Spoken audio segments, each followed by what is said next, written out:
My name is Laurent, and my wife, Amelie, is devouring me, piece by piece. We live in a small, secluded house in the countryside near Bruges, Belgium. What began as a strange quirk has become something unimaginable, something monstrous. I first met Amelie in late August of 2020. At the time, I was working at a shabby bicycle repair shop on the outskirts of Antwerp, drowning in grief after my mother's death from a terminal illness. She walked into the shop, her golden red hair falling in waves around her shoulders, her blue eyes shimmering like a tranquil lake at sunrise. She carried an antique bicycle, asking me to fix it. When our eyes met, something shifted. I felt a spark I hadn't known existed anymore. Our connection was instant, electric. Within months, we were inseparable. Amelie moved in with me, and our life together was, for a time, perfect. She was intelligent, graceful, and deeply enigmatic. Yet, she had peculiar habits. Occasionally, she would ask strange, unsettling questions. Do you think humans could ever eat each other? Not out of starvation, but out of desire. I'd laugh nervously, dismissing her words as morbid humor. But the unease lingered.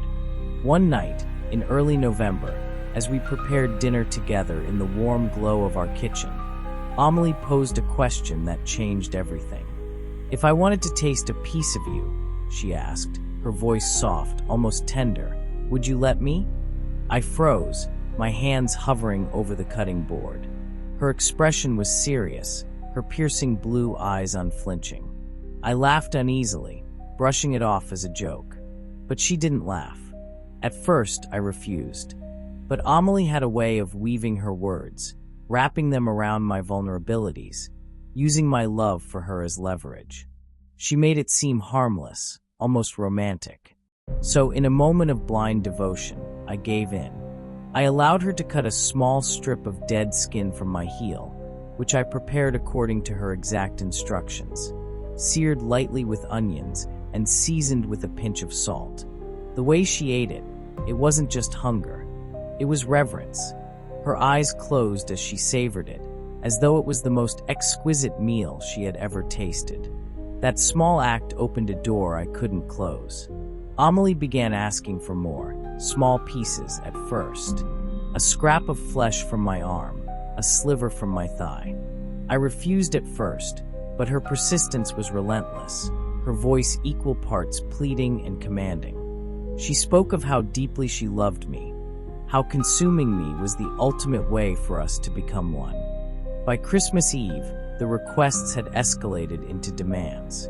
That night, she entered our bedroom holding a small saw, her once loving gaze now cold and devoid of mercy. Bound to the bed with thick ropes, I was helpless as Amelie loomed over me, the dim light from our bedside lamp casting eerie shadows across her face. Her hands, steady and deliberate, gripped the saw tightly as she pressed it to my arm. The cold steel bit into my skin, the sharp pain searing through my nerves as blood began to flow. I wanted to scream, to beg her to stop, but my mouth was stuffed with cloth, muffling every desperate sound. Amelie worked with precision, cutting away small pieces of my flesh, as though she were an artist sculpting her masterpiece. She wiped the blade clean between each cut, her movements meticulous, her eyes alight with an unsettling satisfaction. "This is for us," she whispered, her voice chillingly soft. "You promised me everything. This is just the beginning." When she was done, Amelie carried the pieces of my flesh downstairs to the kitchen. I lay in bed, weak from blood loss, my body trembling. From the kitchen, I heard the hiss of oil in the pan, the aroma of onions and spices wafting through the air. When she returned, she carried a plate. The flesh, my flesh, was arranged delicately, as though she were presenting a fine dining dish. She removed the gag from my mouth and smiled. "You must try it," she said, lifting a piece to my lips. I wanted to resist, but my body was too weak. She pushed the piece into my mouth, her fingers brushing against my lips. The taste was overwhelming, iron, salt, and something deeply unnatural.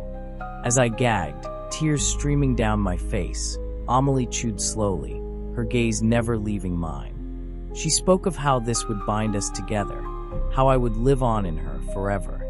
Her words were mesmerizing and horrifying all at once, like a dark hymn echoing through the room. The following days were a blur of pain and dread. Amelie continued to take more, cutting deeper, but always ensuring I stayed alive. She treated my wounds with meticulous care, keeping me on the brink of survival. The house became a prison, every room echoing with my cries and her haunting promises.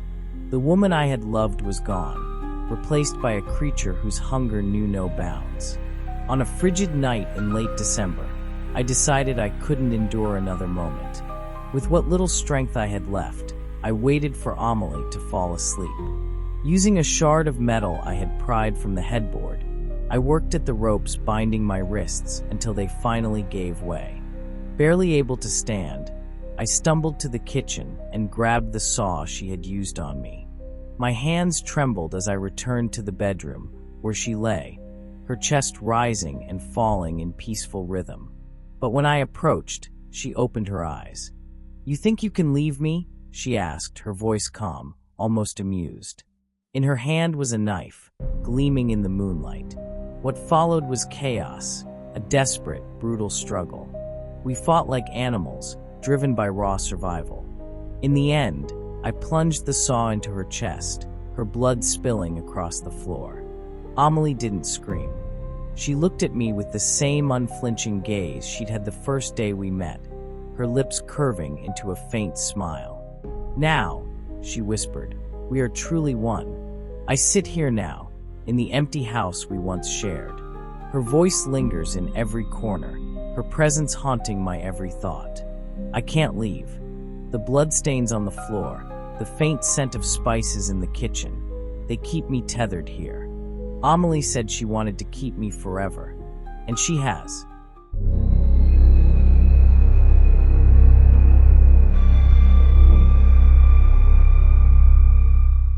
In 1935, the Dust Bowl devoured the Great Plains of the United States, sweeping away not just soil but hope itself. My family was among the last to abandon our farm before it was swallowed entirely by the winds. Yet hunger, persistent, cruel hunger, was something we could never escape. It crept into every corner of our lives, an invisible weight we carried with us. My mother, Odette, had once believed that moving to the countryside would save us.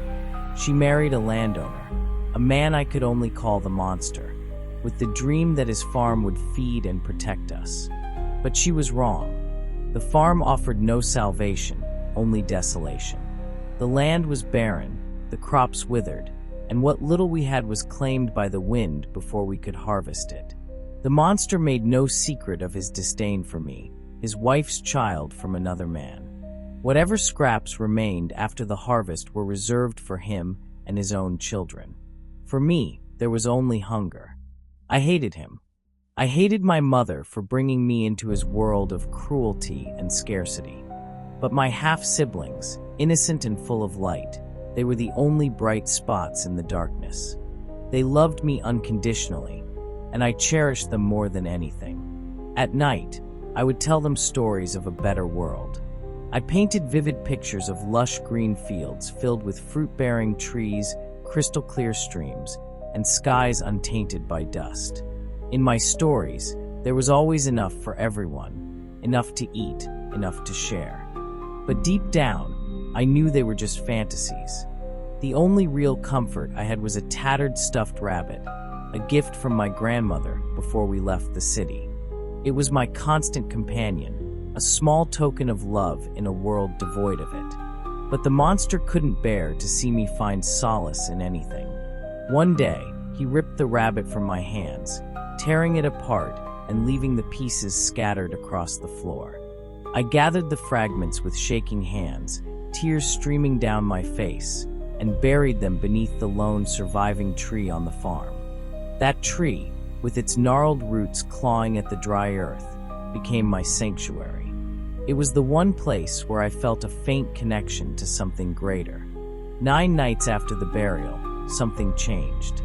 The ground beneath the tree trembled faintly as I approached, as though something was stirring beneath the soil.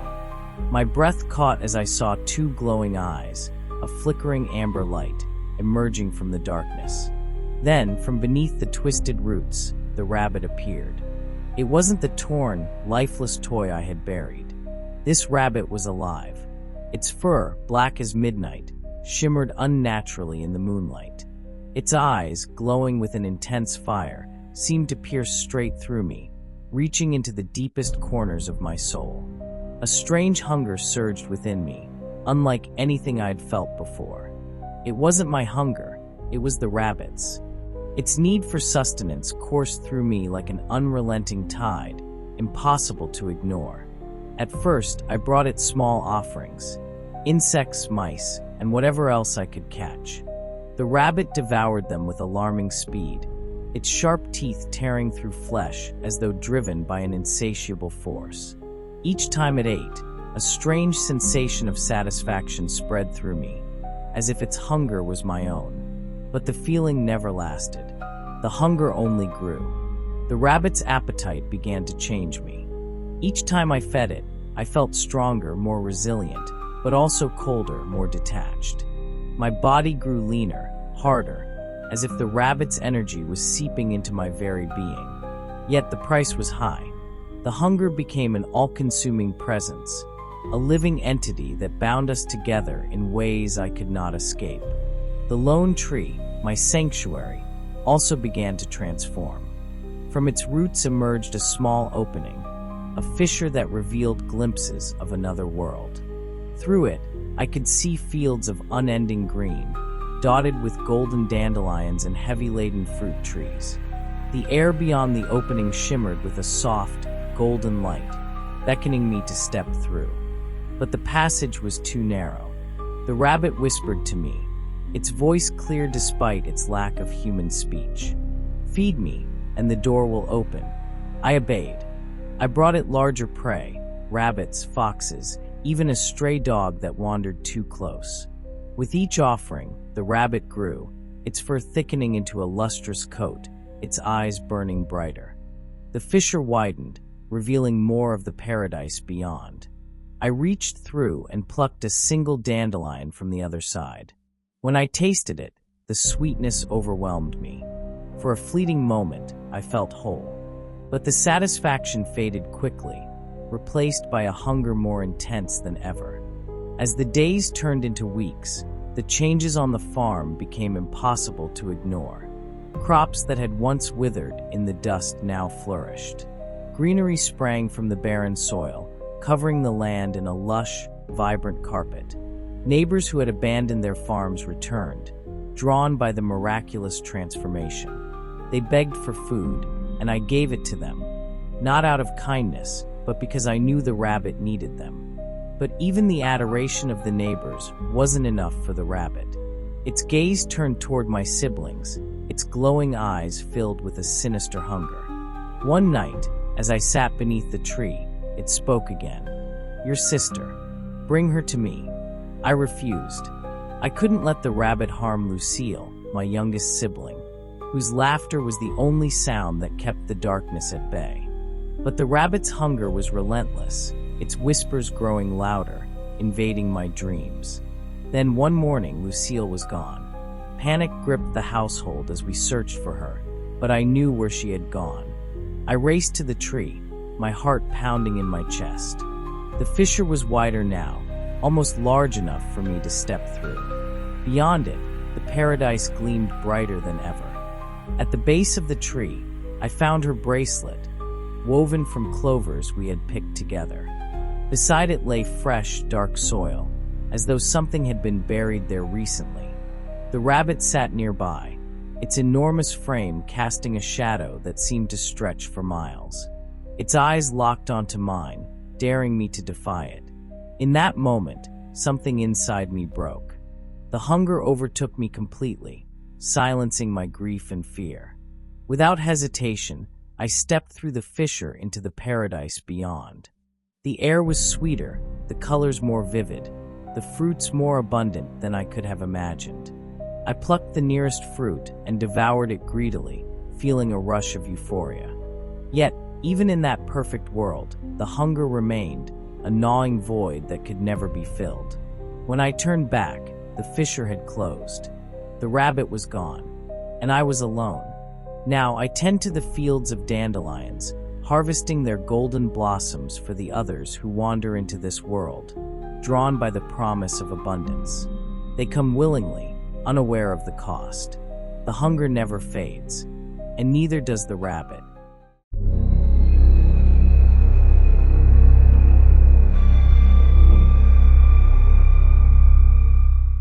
After years of tireless work, I finally purchased my first home. It wasn't a luxurious mansion, just a modest house, far removed from the city, tucked away in a quiet and rarely traveled area. But it was mine, a well-earned reward for all my sacrifices and effort. I had dreamed of a place like this, where I could enjoy peace, free from the noise and chaos of the city. This Christmas marked the first holiday I would celebrate in my new home. My best friend, Kelsey, who had always supported me, gifted me something special, a smart doorbell camera with a long-term subscription. She said it would provide peace of mind for someone living alone. At first, I didn't think much of it, but the idea of being able to monitor everything remotely through my phone was intriguing. Once installed, the camera worked perfectly. During the day, it captured clear footage of the occasional delivery person or small animals wandering into the yard. But when night fell, things started to feel different. The first night, as I was getting ready for bed, a notification popped up on my phone, doorbell camera activated. I opened the app to check, but there was nothing. The screen showed only the dark, still entranced to my house. I shrugged it off, thinking it was just the sensor being overly sensitive. But as I put my phone down, I couldn't shake the feeling of being watched. The next morning, while working at my office, I received another notification. This time, I opened the app immediately. Again, nothing. Just an empty view of my driveway. But moments later, another notification appeared. When I reviewed the footage, I thought I saw a shadow dart across the screen, so quick that I couldn't be sure of what I'd seen. I contacted the company's customer service to report the issue. A technician came out that evening and assured me that everything was working perfectly. Yet, after he left, the notifications became more frequent and more unsettling. Later that night, I checked the footage again. This time, the shadow lingered. It wasn't just a fleeting movement. It stood at the edge of the frame. Its form was indistinct, not quite human, yet not entirely animal. It was an amorphous mass of darkness, flickering faintly in the weak light. I peered out my window, searching for anything unusual. The yard was empty. The silence outside felt oppressive, yet I convinced myself it was nothing. An hour later, another notification came through. When I checked the footage, the shadow had moved closer, only a few steps away from the camera. My heart raced as I stared at the screen, my pulse thundering in my ears. I called Kelsey, my voice trembling. She promised to come over right away. While waiting for her, I couldn't take my eyes off the screen. Each new notification showed the shadow creeping closer, gliding across the ground in an unnatural, smooth motion. It didn't move like a person. It slid, silent and deliberate, defying every instinct of normality. A final notification rang out. Doorbell camera activated. Relief washed over me as I saw Kelsey's familiar figure appear on the screen, smiling brightly as she approached the door. But then I saw it. Behind her, the shadow loomed, larger than before, its indistinct form pulsating with menace. It stood just a few feet away from her, silent and still. I screamed, pounding on the window, desperate to warn her. My voice couldn't reach her. She turned, confused, scanning the yard. But before she could react, the shadow enveloped her. Her body stiffened, her eyes wide with terror. Then she was gone. It happened so fast. One moment she was there, the next nothing. I ran downstairs and threw open the door, but the night was empty and silent. There was no sign of Kelsey, no footprints, no struggle. Only an all-encompassing stillness that suffocated the air. Returning inside, I received another notification. No connection to the camera. Panic clawed at me. I locked myself in my bedroom and dialed 911. My hands trembling so badly I could barely hold the phone. The police arrived in about 12 minutes. Through the camera feed, I watched them sweep the yard with flashlights, their beams cutting through the darkness. Just as one of the officers approached the door, the camera feed went black. Moments later, a new notification appeared. Camera is protecting your delivery. I crept downstairs, heart pounding, and opened the door. What I found made my stomach turn. On the porch lay two severed heads, the officers. Their faces were frozen in grotesque expressions of terror, their eyes wide and glassy. Blood pooled around them, trickling down the steps in dark, glistening streams. I slammed the door shut, while rising in my throat. My body shook uncontrollably, and I backed away, collapsing onto the floor. A fresh notification buzzed on my phone. Motion detected, living room. Terror gripped me. I stared at the screen, frozen. I couldn't bring myself to go downstairs. But the sounds began, soft, deliberate footsteps on the wooden floor below. I picked up the only weapon I could find, a pair of dull scissors from my bedside table. Slowly, I opened the app to view the living room feed. The camera showed nothing at first, just an empty space. Then, from the corner of the screen, the shadow emerged. This time, its form was clearer.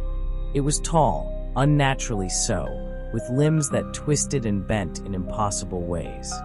Its presence seemed to distort the air around it, bending light and shadow in unnatural patterns. The shadow turned toward the stairs. Another notification. Motion detected. Staircase.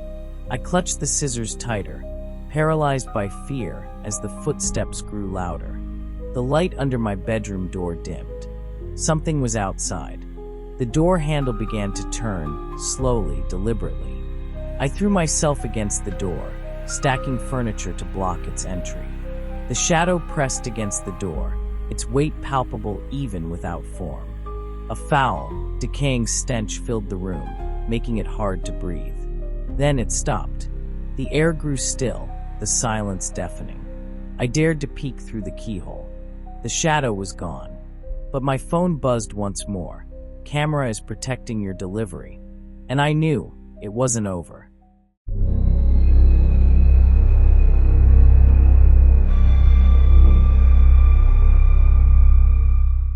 It was an ordinary morning, just like any other day.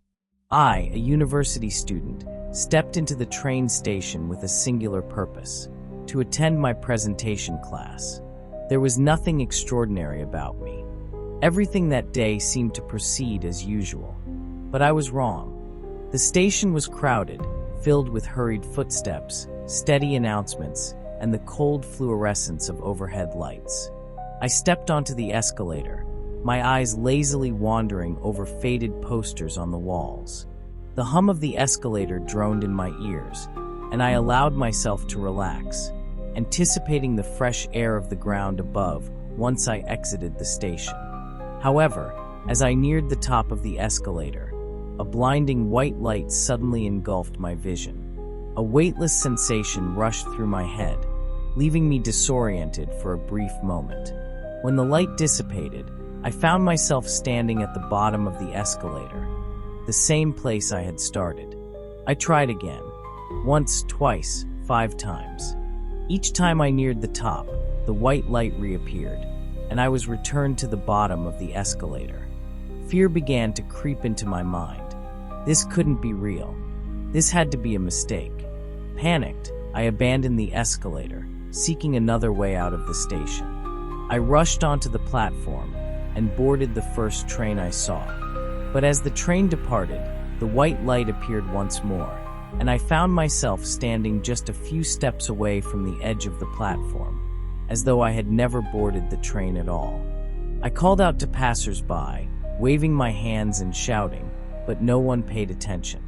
Their eyes swept past me, as if I were an invisible part of this space. It felt as though I had been severed from reality, trapped in a station with no way out. Night fell faster than I had expected. The station emptied gradually, and the fluorescent lights flickered above, accentuating the void around me. I huddled in a corner, trying to keep myself awake, hoping a security guard or anyone would find me and lead me out of this place. But no one came. I began hearing strange noises. Heavy, wet footsteps echoed faintly from the distant corridors. Light tapping sounds struck the tiled floor, rapid and then suddenly silent. I told myself it was just my imagination, that it was all hallucinations caused by stress. But then I saw a shadow. It rippled across the walls, wavering and indistinct, moving like a sentient being. I held my breath, too scared to move. The shadow slithered through the corridors, vanishing into the dark recesses of the station. That first night, I didn't sleep. My tired eyes stayed fixed on the darkness, watching for any sign of life. When the first rays of morning light pierced through the station's glass panes, I thought I had survived the night. But the most terrifying realization was that the station remained unchanged. Early commuters descended the escalators once more, and I realized that the outside world continued, leaving me behind. In the following days, I came to understand my imprisonment. The station was not merely a physical space. It seemed to be a living entity, a trap designed to hold me within its confines. Every morning, I tried again. I climbed the escalator, stepped onto the platform, even hurled myself onto oncoming trains. But every time, the white light would consume me, hurling me back to the starting point. Sometimes, the light came with a sharp pain at the back of my head, as though something was interfering with my mind. During the day, I felt like a ghost. I wandered among the commuters, but no one could see me. I tried to touch them, to grab their attention, but they reacted as though nothing had happened. I attempted to text and call my friends and family, but it was futile. At first, they responded, promising to help, but as time went on, the messages grew strange. They began to forget me, or they remembered me in distorted, inaccurate ways. One close friend replied, "Carla, I don't remember you moving to another city." Another didn't even recognize my number. I felt as though I were being erased. My name, my memories, everything about me seemed to be fading.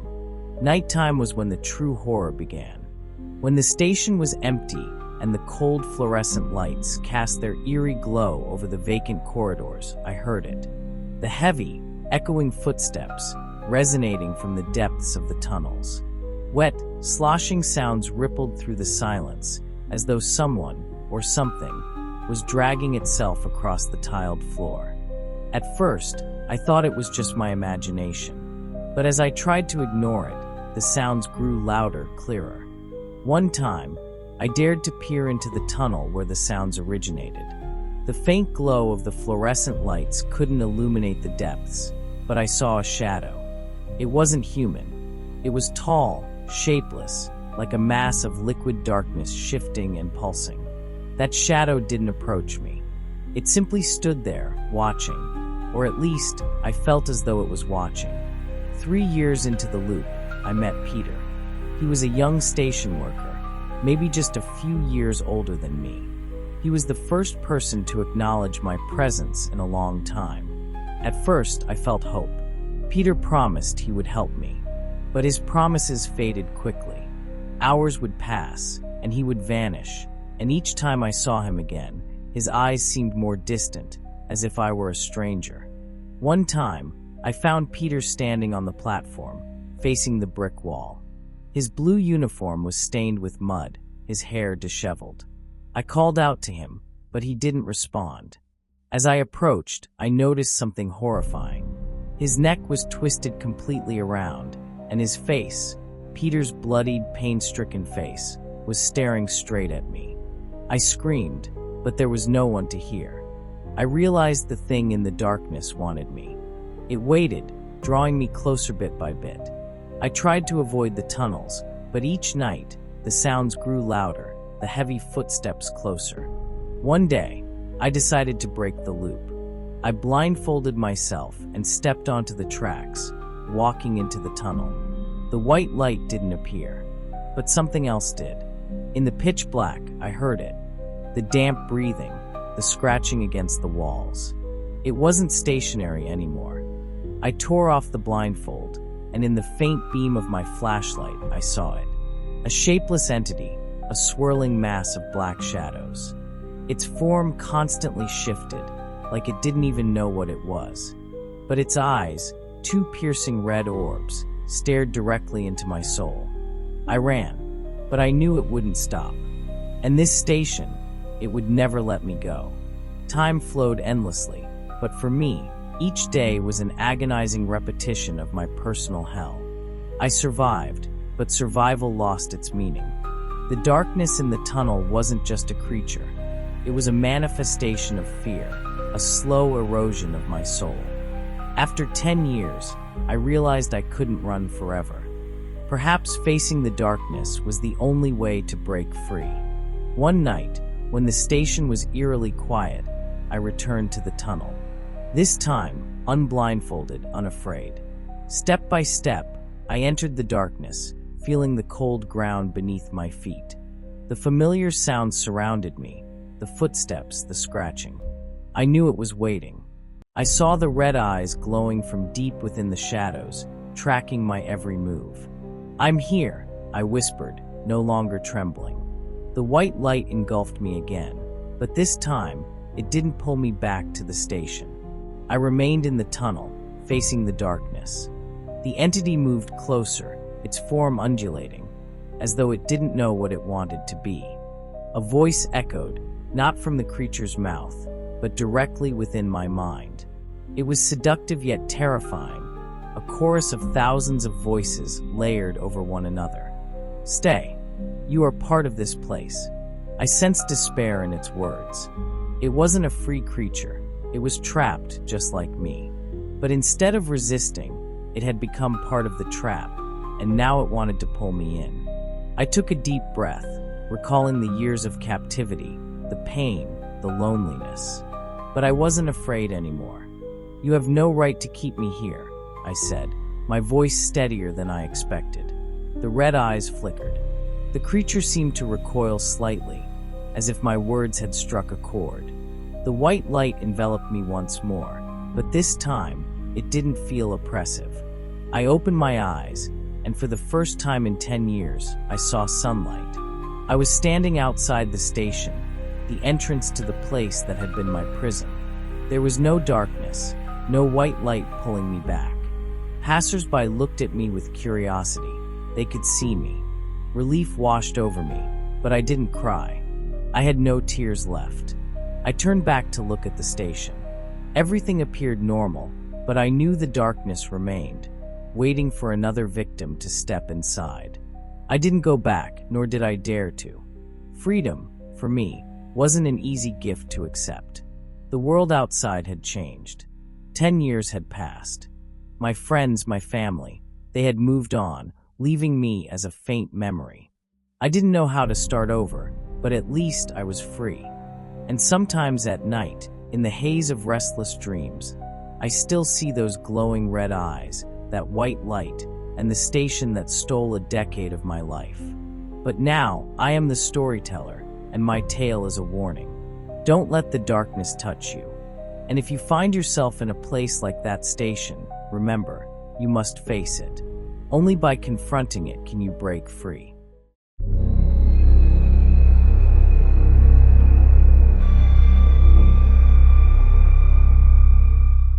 Where I live isn't a special place. A small neighborhood on the outskirts of the city, not too far to feel disconnected, but distant enough to have a semblance of peace and slight isolation. Identical houses lined up along winding streets, each with a front lawn and a tiled driveway. In the early mornings, sunlight often struggled to pierce through the large trees, casting fragmented shadows onto the ground. My house sat at the very end of the street, where the streetlight always flickered at night, exuding an unsettling sense of unease. My bedroom window faced a small garden, but everything about it felt mundane. Unkempt bushes, a dried-out lawn, and a tall brick wall separating it from the neighbor's yard. Life here was unremarkable.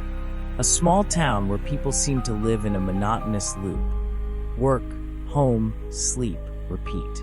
I was no different, or so I thought, until things began to change. I remember the first time it happened. The sensation of waking up but not feeling like myself was strange and terrifying. I lay there, eyes still closed, trying to listen to feel. Something was wrong. My body felt heavy in an unnatural way. My joints didn't seem to function as I remembered. This wasn't my ceiling, nor was it the light I was familiar with. I opened my eyes and saw a completely unfamiliar room. The curtains billowed softly, revealing identical houses outside, but they were all oddly misplaced. The curve of the street, the color of the grass, even the air, everything felt wrong. I tried to calm myself, but I couldn't remember how I got there. My feet touched the soft carpeted floor, but the sensation was unfamiliar, as though these legs weren't mine. I looked down and saw something horrifying. I had a different body. My chest heaved, heavy and sagging, the skin speckled with blotches. I wore nothing but undergarments. This wasn't alluring. There was no connection to this body. Instead, I felt pure disgust, not just at its form, but at the terrifying foreignness of it. Trembling, I shuffled to the bathroom. The mirror reflected an aged face, sunken eyes like two voids. I touched my cheek, feeling the rough texture of the skin, and a shiver ran down my spine. No matter how hard I tried, I couldn't recognize the person staring back at me. The sense of entrapment, of my soul being imprisoned in a strange body, haunted me every second.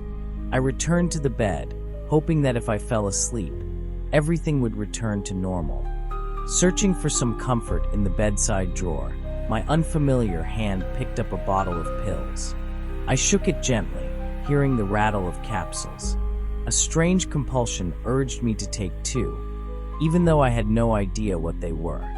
The pills lodged in my throat, leaving me choking, gasping for air, until I collapsed onto the bed. Darkness consumed me.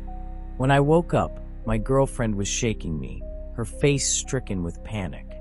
She said I hadn't been breathing, hadn't moved for nearly 15 minutes. My heart had seemingly stopped. I didn't know how to explain. It felt like I had just woken up from a strange dream, yet every detail was disturbingly vivid. That was only the beginning. Over the next few weeks, the experience repeated, each time waking in a new body, living the life of another person. Each time was a different story, and each story dragged me deeper into horror. Once, I woke up in a filthy prison cell, in the body of a man named Hector, loathed by everyone around him. During that brief day, I endured torture and ridicule from other inmates, only for it to end in death as a large man smashed my head into a urinal. When I returned to my own body, I researched the name Hector. He was a despicable criminal, hated, and eventually killed in prison. News articles confirmed the events I had experienced, as though I had inhabited his body on the last day of his life. A cold chill coursed through me as I realized these weren't just dreams. I had become an unwilling traveler, leaping from body to body, each time carrying fear and suffering. These experiences didn't just exhaust me. They eroded my mind, blurring the line between their memories and my own. The transitions grew more frequent. One time, I woke up on an assembly line in a massive factory. Machines roared, faces around me blank and weary, all fixated on monotonous tasks. My body was that of a frail Asian man, calloused hands and hunched shoulders betraying years of exhaustion. Every movement I made was scrutinized by a man in a white shirt, his gaze as cold as the machines we operated. The work was simple but maddeningly repetitive. Place a metal tube into a joint, press hard, and move on. Hours passed, and my wrists ached, but no breaks were allowed. Nets surrounded the upper floors, a grim reminder that they weren't for safety, but to prevent workers from ending their misery. Hunger and thirst gnawed at me, but no one mentioned rest. I attempted to escape, but as soon as I left the line, I was seized. A supervisor grabbed my collar, dragging me back with harsh words I couldn't understand. His tone and contemptuous glare were enough to crush my spirit. I wanted nothing more than to leave, but I had no idea how. When I finally returned to my own body, the relief was fleeting.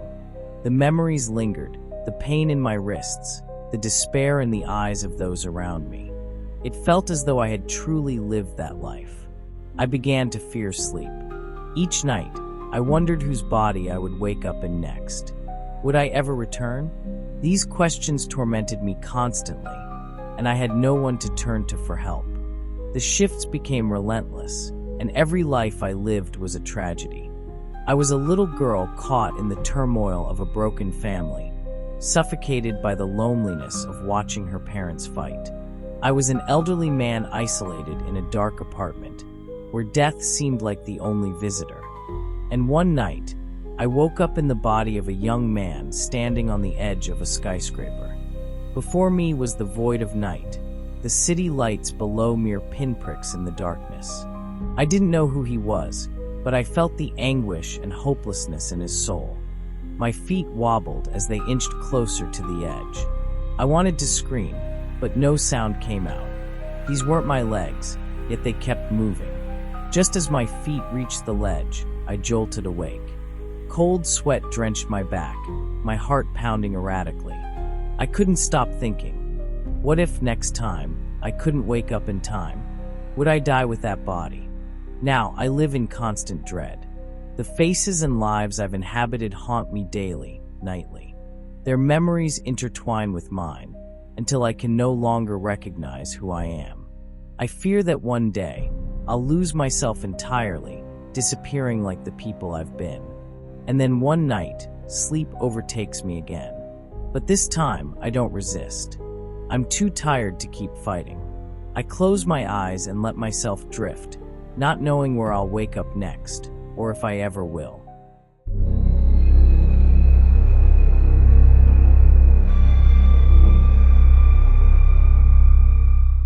Hidden deep within the northern Austrian mountains lies Cabernet-Valnoche, ominously nicknamed Moribund. Encased by dense pine forests that seem intent on swallowing all traces of human presence, the area is isolated from major roads. In winter, thick blankets of snow render the trails nearly impassable. Locals whisper tales of peculiar events surrounding the cabin, though these are often dismissed as baseless rumors. The cabin, built in the late 1990s, is typical of mountain retreats. Dark pinewood construction, steeply sloped roofs to ward off snow accumulation, and a chimney exhaling the comforting scent of burning wood. Inside, the living room exudes coziness, furnished with relics of a bygone era. A faded brown leather armchair, handmade wool rugs covering the floors, and a brick fireplace dominating the far wall. Flanking the hearth stand two carved wooden bears, their benign expressions tinged with mystery. It paints a postcard-perfect picture, except for one ominous detail: the basement. The basement door, made of steel and clad in aged wood, is adorned with numerous warning signs. Written in both German and English, the messages emphasize that the door must remain sealed under all circumstances. Marilee Ellery, the current owner, purchased the cabin from a Viennese family over 2 decades ago. For years, Moribund was a lucrative property, frequented by those seeking solace from urban life. However, the disappearances began, and the cabin's reputation shifted from idyllic retreat to a hub of eerie rumors. Marilee tried selling the cabin, but no one was willing to buy it. Repeated police investigations yielded no concrete results. Witnesses spoke of strange noises emanating from the basement at night, whispers no one could explain. Once, a tenant fled the cabin in utter panic, but refused to recount what they had experienced. Unable to endure the mounting pressure from families of the missing, merrily turned to the services of MEA, Metaphysical and Esoteric Agency, a specialized unit tasked with investigating supernatural phenomena. Detectives Pierce and Morrison were assigned to uncover the truth behind Moribund. The trek to the cabin was arduous. Snow-choked roads and biting winds seemed to warn the detectives that they were entering a domain unfit for humanity. When they finally parked in front of the cabin, they stood silently, taking in the structure before them. A small sign that read Moribund swung precariously in the wind.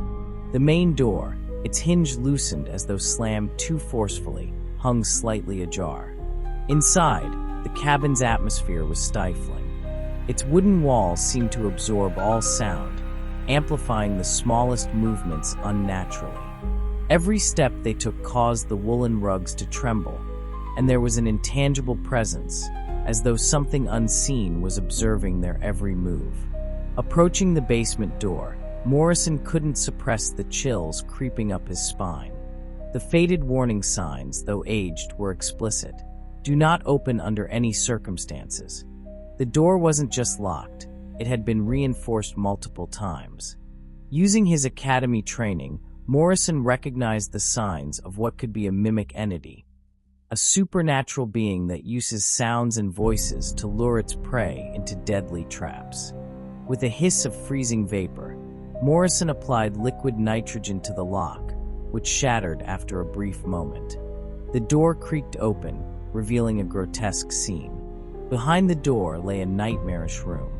Dim, flickering light from a lone bulb illuminated torn and bloodied scraps of clothing scattered across the floor. The air was thick, almost alive, vibrating with an unnatural rhythm. Clear liquid dripped from the ceiling, pooling into irregular shapes on the floor. Morrison felt as though he had stepped into the belly of a massive, living creature. The young detective moved swiftly. He spread salt across the floor, a known deterrent against supernatural entities, then poured liquid nitrogen to trigger a chemical reaction. As the temperature shifted, a shrill, agonizing screech filled the air. The walls seemed to pulse, releasing cries that morphed into human voices. These voices belonged to the missing, pleading desperate, as though they were trapped within the very essence of the entity. The being retaliated, but its strength waned as Morrison's preparations took effect. It howled, its cries reverberating through the room, blending with faint echoes of despair. Once the entity weakened, the MEA team arrived to secure the site. They used a massive containment unit to trap the creature, sealing it with layers of supernatural safeguards to ensure it could never escape. As the team departed, the cabin returned to an eerie stillness, its deceptive tranquility masking the horrors that had unfolded. On the drive back, Morrison couldn't shake the feeling that Pierce had known what awaited them at the cabin, but had deliberately let him handle the situation alone. It was unsettling, yet Morrison recognized that this was Pierce's way of showing trust in his abilities. Though Cabin Moribund now lay dormant, its story remains a chilling reminder of the unseen dangers lurking in places untouched by human understanding. The families of the missing gained closure, albeit not in the way they had hoped. For Pierce and Morrison, this case was but one chapter in their ongoing battle against the supernatural, a world where logic and reason held no power.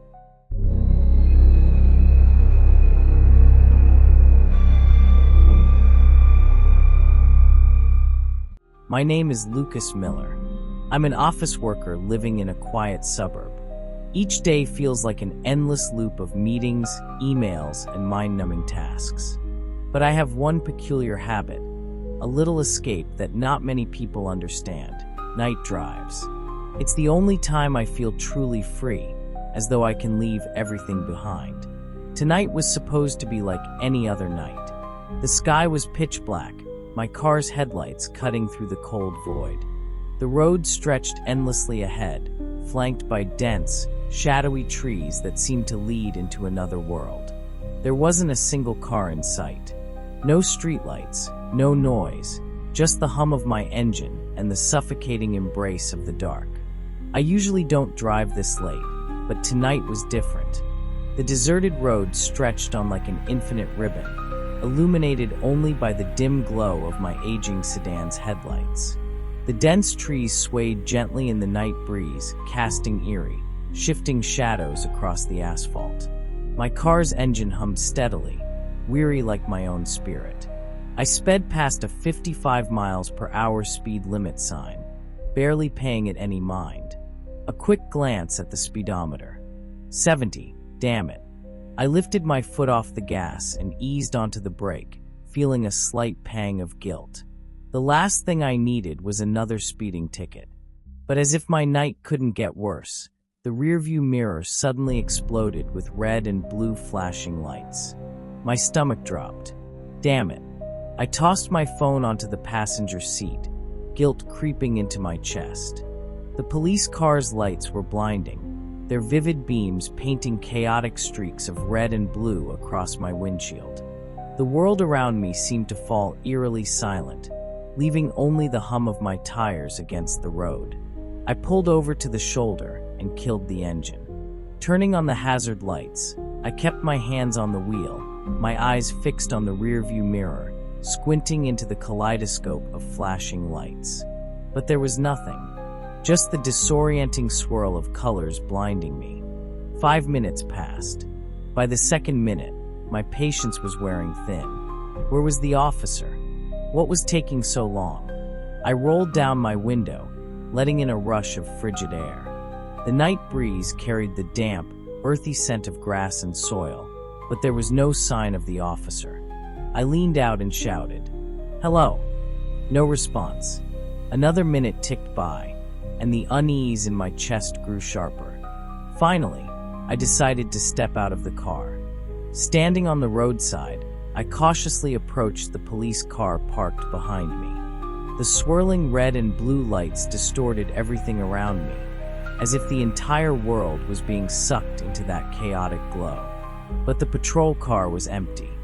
Unable to believe my eyes, I leaned closer to peer through the window. The driver's seat was vacant, devoid of anything but a crackling radio emitting faint static. A chill ran down my spine. Footprints. They trailed through the gravel beside the road, leading from the police car toward the tree line. "Officer? Is anyone there?" I called out, my voice echoing faintly into the woods. No reply. I backed away, my body tingling with the creeping realization that something was terribly wrong. Just as I turned around, I heard it.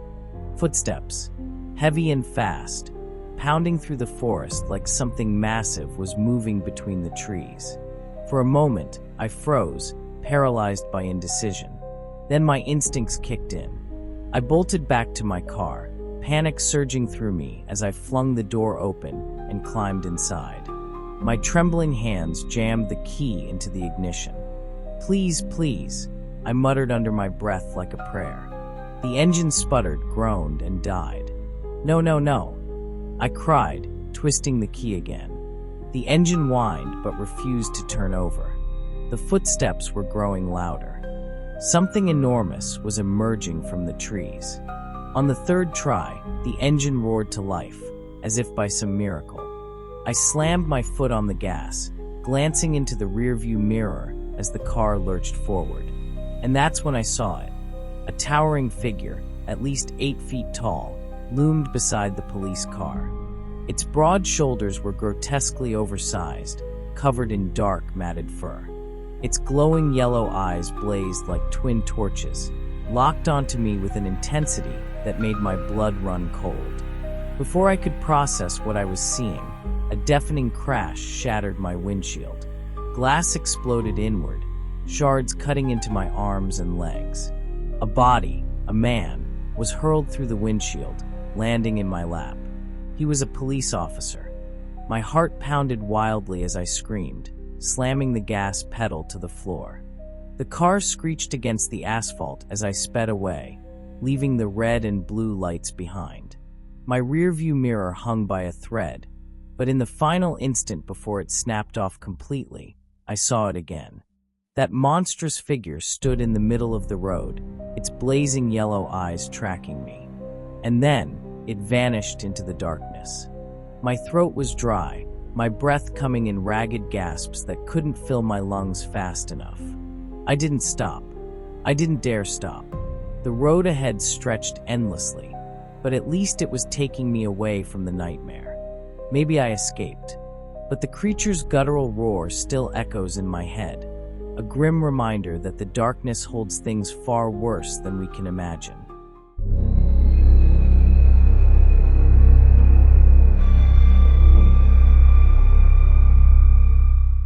I used to believe holidays were nothing more than a series of fleeting days, passing without significance. But that Christmas changed everything. It turned me into a different person, one forever haunted by what happened in my tiny apartment. It all began when Denise, my girlfriend, left me. Our relationship had been unraveling for months, and when she discovered my infidelity, she didn't confront me. Instead, she quietly packed her things and vanished. When I returned home that evening, her belongings were gone. On the kitchen table lay a single note, scrawled in her unmistakable handwriting. "I hope you have the worst Christmas ever." Her words felt like a curse. In the days that followed, I wallowed in regret and loneliness, trapped in a void of self-loathing. That Christmas, instead of being surrounded by family or friends, I found myself alone in my cramped apartment, with nothing but a solitary Christmas tree tucked into the corner.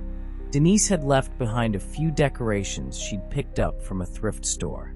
Some of them were unsettling, particularly a weathered locket with a blurry photograph inside. On Christmas Eve, I tried to drown my isolation in the glow of my new PlayStation. The weak, flickering lights of the Christmas tree cast strange shadows on the walls. The silence was so profound I could almost hear the clock ticking, marking the passage of time. Then, the doorbell rang. The sound shattered the stillness.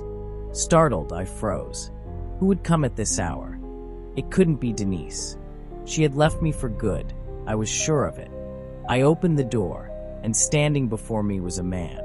He wore a faded gray suit and an old brown hat. His face was pale, his sunken eyes dark and hollow, like twin voids boring into me. He didn't speak, didn't move. He simply stood there, unnervingly still. A chill ran down my spine. Something about him was profoundly wrong. Yet, instead of asking questions, I merely nodded curtly and shut the door. I didn't want to get involved, not with a stranger, not on Christmas Eve. Returning to the sofa, I tried to shake off the unease. But when I glanced out the window, he was still there. The man hadn't moved. His hollow eyes seemed to pierce through the glass, watching me. The faint glow from a distant street lamp only made his face appear more spectral, more unreal. That oppressive feeling of being watched clung to me, refusing to let go. No matter what I did, it was as if an invisible gaze followed my every move. By midnight, just as I was preparing to sleep, the knocking started again. This time, it was louder, more insistent. Reluctantly, I got up, gripping the doorknob with trembling hands. Peering through the peephole, I saw nothing but the dark, empty hallway. But the knocking didn't stop. It echoed from the front door, the window, the back door leading to the garden, all at once, as if a legion of unseen hands were battering at every entrance. Panic surged through me. I told myself it was impossible. There couldn't be anyone outside.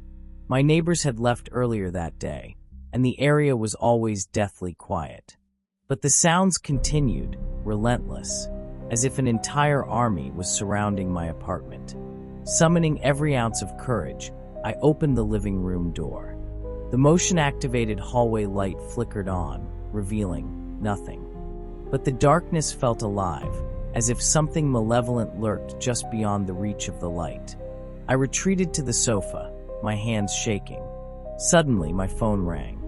The sharp sound jolted me, nearly sending me tumbling off the couch. An unfamiliar number appeared on the screen. I hesitated but answered. A cold voice, emotionless and sharp, said, "You have something that belongs to me." The line went dead before I could respond. Frantically, I checked the call log, but no number was recorded. The fear was suffocating. I tiptoed to the bedroom, checking every corner, every lock. The windows were shut, the doors still bolted. Yet, I knew I wasn't alone. At some point past midnight, I was jolted awake by a noise in the living room. My back felt icy, and the oppressive sensation of someone or something standing next to the bed froze me in place. I couldn't move. My body felt pinned down by an invisible weight. Out of the corner of my eye, I saw it, a shadow moving. The figure wasn't human. It was tall, distorted, its proportions wrong. It glided through the room with slow, deliberate steps, exuding an air of menace. I wanted to scream, but my throat felt sealed shut.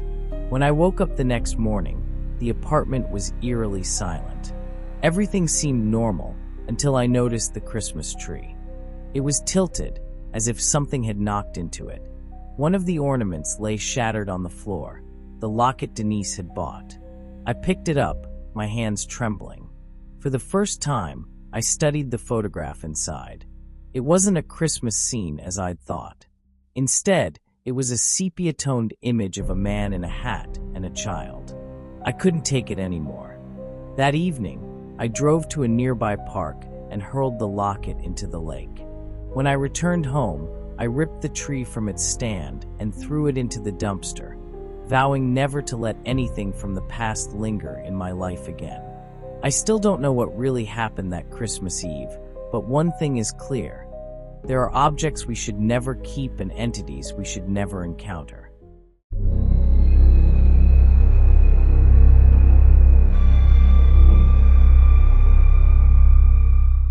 The nights in the small town where I grew up always carried a peculiar weight, a sense of stillness that felt unnatural, as though the very air was holding its breath.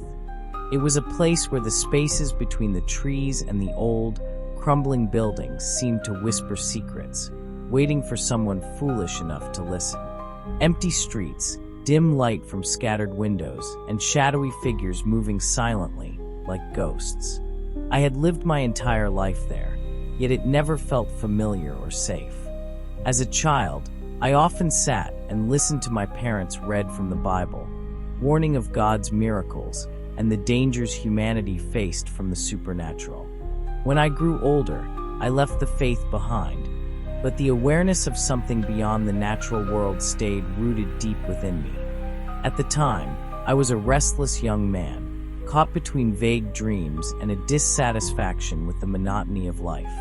Nights like that one often began with me and my friends wandering between local bars, seeking fleeting joy in alcohol and the company of strangers.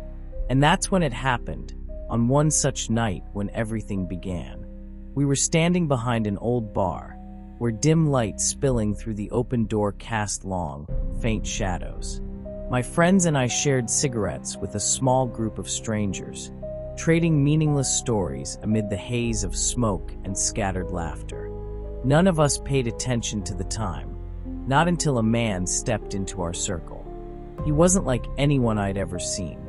Short and stocky, his presence felt out of place, almost grafted onto the world with proportions that didn't belong. His head was too large for his shoulders, his arms unnaturally long.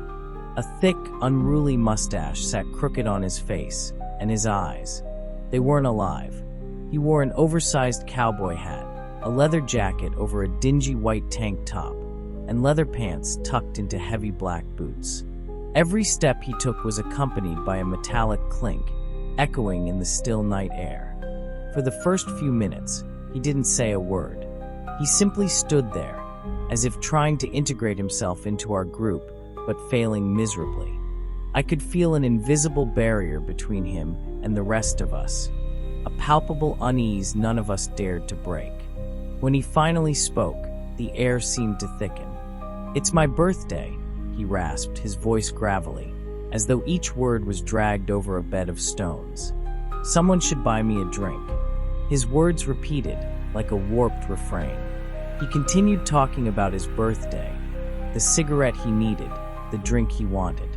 A strange, distorted grin spread across his face, making my skin crawl. By then, I could feel it, something wasn't right.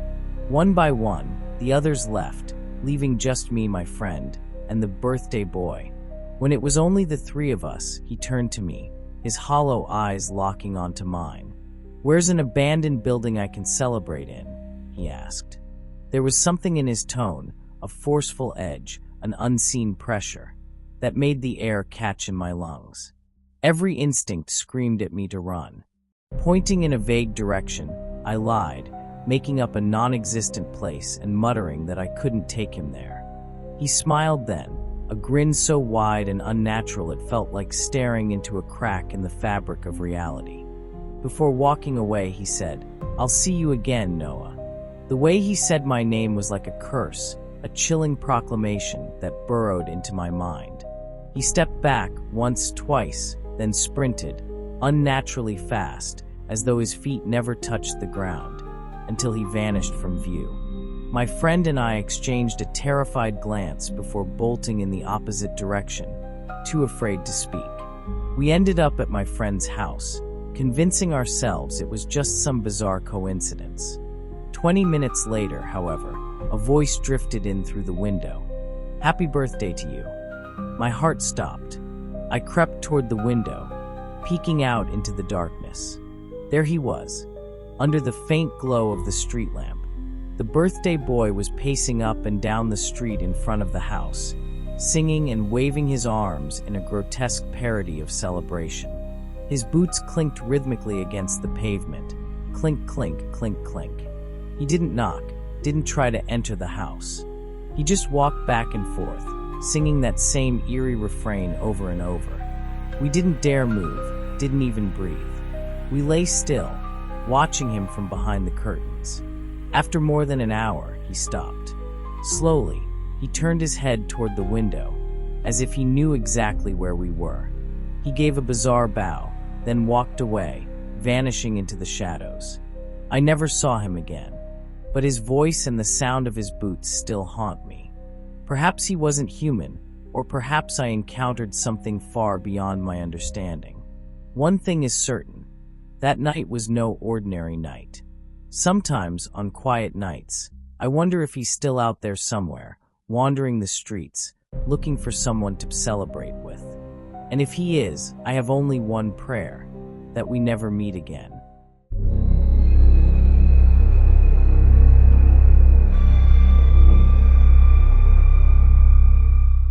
I am August Reed, a private investigator with 15 years of experience. My work has always revolved around the mundane: insurance fraud, cheating spouses, corporate espionage. But everything changed on a cold morning, 3 days after Christmas, when Margaret Thorne walked into my office, clutching a crumpled paper bag from Macy's. Her eyes held a desperation I had never seen before. She was in her early 40s, exuding the refined air of the upper class. Yet her trembling hands and hollow stare revealed a deeper torment. When she placed 2 photographs on my desk, I immediately understood why. Kiernan and Bryn Thorne, identical twins, 7 years old. Their striking blue eyes and chestnut hair made them the kind of children who stood out in a crowd. "They're gone," she said, her voice raw. December 22nd, at Providence Place Mall. 7 minutes. I only looked away to pay for something, and then they were gone. I had read about the case in the papers. A high-profile disappearance during the Christmas shopping season. This was the kind of story that captured everyone's attention. The police had scoured the mall and its surroundings, but found no trace. Security cameras showed Kiernan and Bryn entering a toy store with their mother, but there was no footage of them ever leaving. Margaret opened a thick file on my desk, filled with clippings, handwritten notes, and printed pages from old websites. "This isn't just about Kiernan and Bryn," she said, her voice shaking but resolute. "In 1994, twin boys went missing from a mall in Baltimore. In 2001, twin girls disappeared in Burlington. In 2008, Augusta, Maine. The list goes on. All twins, all 7 years old, all vanished during Christmas shopping season." As I flipped through the documents, A chill spread through my chest. These disappearances weren't isolated incidents. They were part of a pattern spanning decades. What unnerved me most was how eerily similar the cases were. No clues, no ransom demands, the children seemingly vanishing into thin air. "I need you to find my children," Margaret pleaded. "The police don't believe me. They think I'm paranoid. But you must believe me. This isn't a coincidence." I took the case. Over the next 6 months, I drove thousands of miles, interviewed dozens of families, and combed through countless reports. The deeper I dug, the more the case consumed me. What I uncovered went far beyond anything I had imagined. The earliest disappearance I traced back was in 1952. That year, a pair of twins vanished from a department store in Portland, Maine. The store, Holbrook & Sons, closed down shortly after Christmas. Its final day of operation was December 24th, the last day the twins were seen. I began noticing peculiar details. In every case, there were technical issues with the security cameras. Not outright failures, but subtle glitches, blurry footage, or missing frames at critical moments. One witness at Providence claimed she saw Kiernan and Bryn leaving the mall with a tall man in a black coat. Yet when I reviewed the footage, no such man appeared. More disturbingly, every case involved a recurring item, a matchbox. Empty matchboxes were always present, on coffee tables, in coat pockets, or scattered on bedroom floors. It's probably just a harmless game, I told myself. But then a nanny for the Thorne family mentioned something chilling. She had seen Kiernan and Bryn spending hours sliding a matchbox back and forth between them without saying a word. "It was the strangest thing," she said, her eyes dark with unease. "I threw them away right before Christmas. And then they disappeared. I couldn't stop thinking about the matchboxes. They appeared too often, too consistently, to be a coincidence." A gnawing sense of dread followed me, growing with every new discovery. Weeks of research led me back to Holbrook & Sons, the department store in Portland. It was once a prominent retailer in the Northeast during the early 1900s, but everything ended abruptly on Christmas Eve 1952. The store closed permanently, without explanation. I found a brief newspaper snippet from the time. Twin children vanished from Holbrook & Sons on December 24th, 1952. Police found no leads, and the case remains unsolved. Curious, I drove to the address. The building was decrepit, its facade overgrown with vines, and its windows boarded up. A faded sign still hung above the main entrance. Holbrook & Sons, 1904. I stepped out of my car, carrying a flashlight and a small handgun at my side. The front doors were locked, but a side entrance had been left ajar. Inside, the air was thick and stale, as though the building had been sealed for decades. My flashlight illuminated rotting wooden shelves and dust-covered tables. I walked through what had once been display areas for clothes and toys, now swallowed by darkness and decay. Then I reached the store's central atrium. Suddenly, the fluorescent lights overhead flickered to life, casting an eerie glow over the vast space. Empty shelves now appeared stocked. Toys everywhere. Antique dolls, wooden trains, glittering snow globes, all arranged neatly, as if someone had just set them up. At the center of the room stood a massive mirror. It was nearly as tall as the ceiling, framed and intricately carved wood adorned with patterns I couldn't recognize. But what sent shivers down my spine wasn't its size or design. It was my reflection. The person staring back at me in the mirror was me, but not entirely. He stood still, smiling faintly, while I wasn't smiling at all. I blinked. My reflection didn't. I stepped back, gripping my gun tightly. Then something worse happened. The mirror didn't just reflect me. In the shadows behind my reflection, I saw other figures. Children. They stood in rows, their emerald green eyes glowing faintly in the dim light. "Bryn? Kiernan?" I called out, my voice trembling. But the children didn't respond. They stood motionless, as though waiting for something. I stepped closer to the mirror, my heart pounding in my chest. As I pressed my hand against the cold glass, a faint whisper emerged from the shadows. "Don't let them cross." The voice was faint, barely audible, but unmistakably coming from the mirror. Then I felt it, the presence behind me. I turned and saw it, a tall, gaunt figure with arms that stretched unnaturally long, reaching down to its knees. Its hollow eyes bored into me, and its jagged movements suggested it wasn't walking but being forced forward. I aimed my gun, shouting, "Stop!" It didn't stop. I fired. The bullet passed through it, as though it wasn't really there. It smiled. I ran. The creature's footsteps echoed behind me, but I didn't look back. I bolted out of the store into my car and sped away into the night. When I returned to my office, I found a matchbox on my desk. It hadn't been there when I left. Inside was a slip of paper with an address in Hartford, Connecticut, a place I knew didn't exist on any map. That's when I realized the worst truth of all. The disappearances weren't random. They were part of a ritual. Each child, each pair of twins, was a piece of a larger puzzle, a spiral stretching from Portland to Hartford. If completed, I feared the world would no longer be a place we recognized.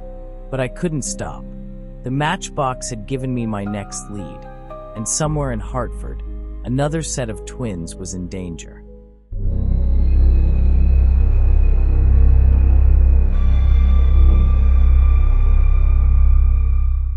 Rita always felt something unsettling about December. Not the joyous, cinematic kind of Christmas spirit, but a suffocating heaviness, as if the air thickened every time the streetlights flickered on earlier than usual. This year, however, that feeling was different. It wasn't just unease, it was a living, breathing terror. It began on December 1st, stepping onto her balcony for a cigarette. Rita noticed a figure standing beneath the street lamp a few meters from her apartment. He wore a wide-brimmed hat and a long black coat, standing as still as a statue. She squinted to get a better look, but the pale yellow glow of the street lamp did little to illuminate his face. Shaking it off, she dismissed him as an odd neighbor. The next night, the figure was there again, standing in the exact same spot. This time, Rita could feel his gaze piercing through her. It wasn't just a look, it was an inspection and unmasking. She slammed the balcony door shut and drew the curtains, convincing herself she was imagining things. But the figure kept returning. Night after night, Rita felt as though she was being watched, not just by his unseen eyes, but by the darkness itself. The gentle snow seemed to erase all traces of his presence, yet it never settled on him. He stood in silence, motionless, as though he were part of the night. A week later, Rita began noticing strange signs around her apartment. The wooden bedroom door bore faint carvings, childlike scrawls that, when stared at long enough, seemed to shift and writhe. At first, they were blurry scratches. Then, they became intricate symbols, circles, stars, and bizarre hieroglyphs she couldn't begin to comprehend. Desperate for comfort, she called Jenny, her closest friend. Jenny listened, but the long silences after each story made Rita uneasy. "Are you okay?" Rita asked. "Yeah, maybe you're just stressed," Jenny replied. "Have you tried getting some rest?" But Rita could hear the tremble in her friend's voice, as if Jenny knew something she was too afraid to say. On December 15th, Rita woke at 3:33 a.m., a strange chill filling the air. Stepping into the living room, she found a small gift box resting on the welcome mat just inside her door. It was wrapped in a translucent, leathery material and bound with cords that resembled veins. Inside was a glass eye. It wasn't a Christmas decoration. The eye was disturbingly lifelike, its iris spiraling with indescribable colors that seemed to shimmer and shift. It watched her, even when she turned away. Rita tried to throw it out, but the next morning, it reappeared on her kitchen table, as if it had never left.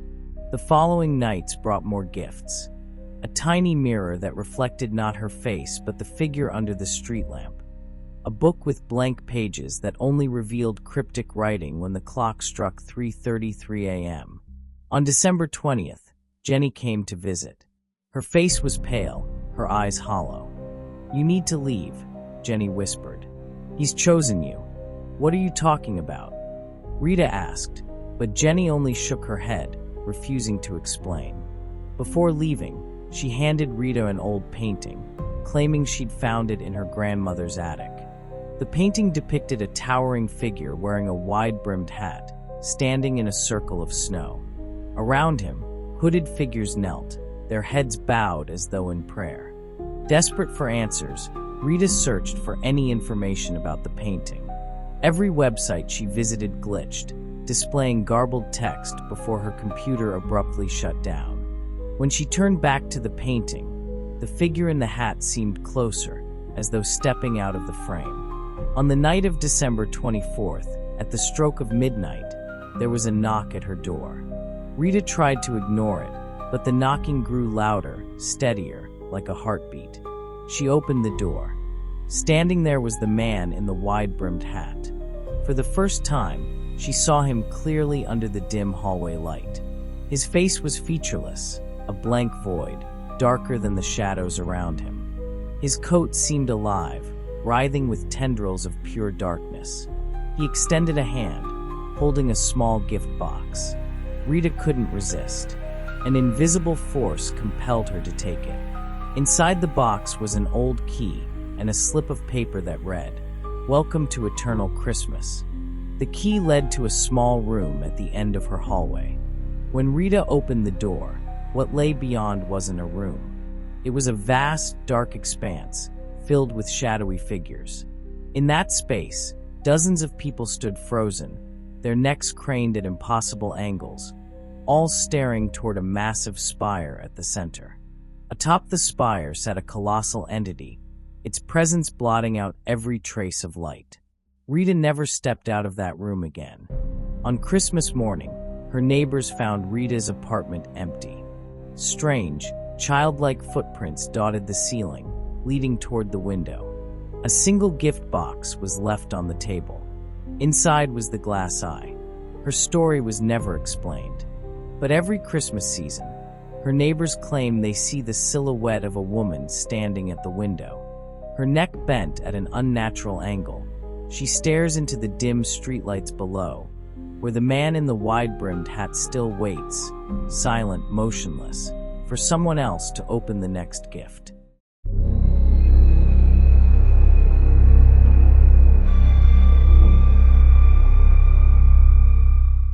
I don't know if I can recount this story without shivering, but if I don't tell it, I fear I'll never have a peaceful night's sleep again.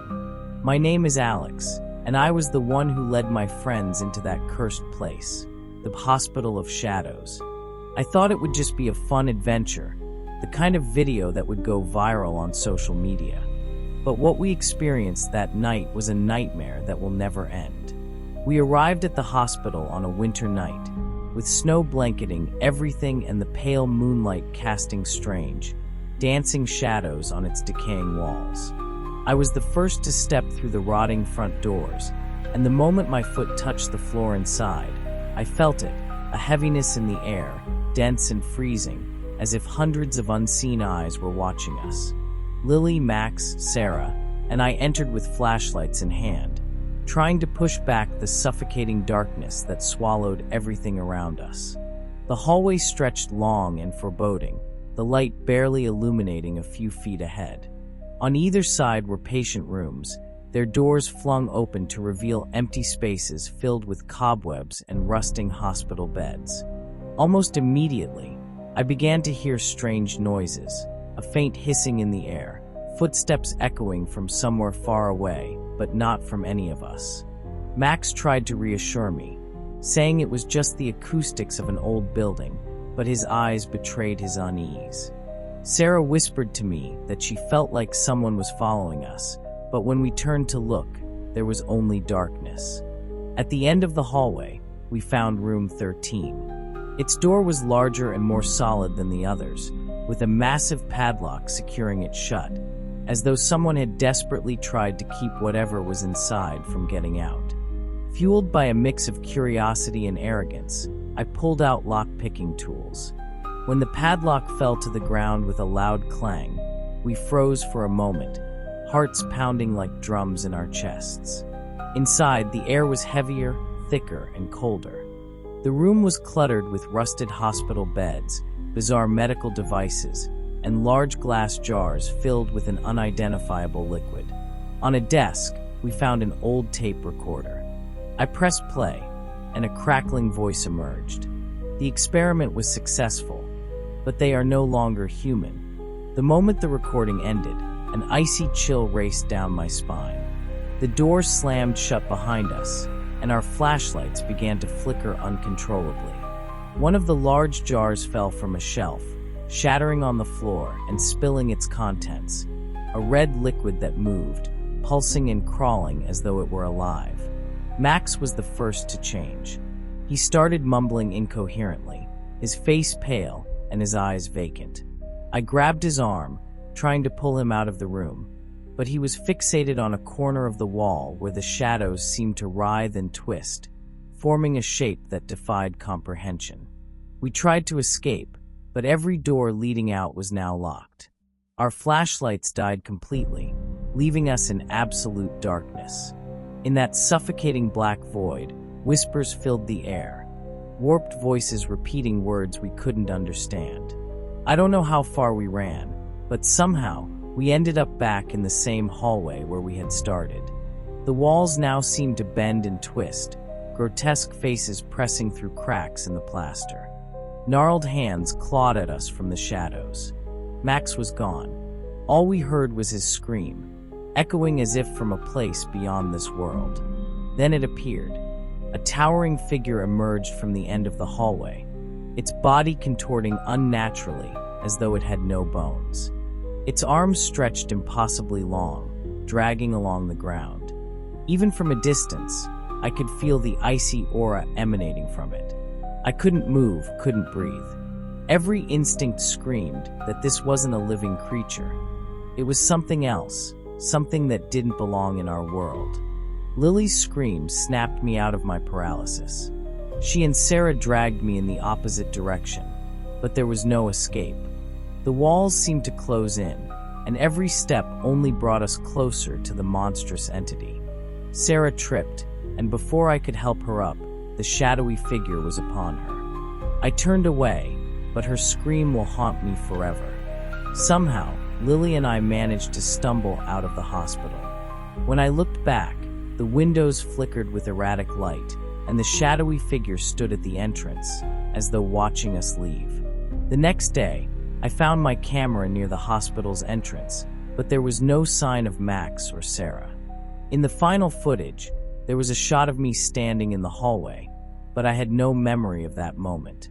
The person in the video stared directly into the camera and smiled, a smile I knew wasn't mine. I've tried to leave the village, but I can't. I always feel like I'm being watched. Sometimes in my dreams, I see room 13. I see Max and Sarah, but they're no longer human. And I hear that voice over and over again. The experiment never ended. Now, every time I look in the mirror, I'm not sure if the person staring back is really me, or something else entirely.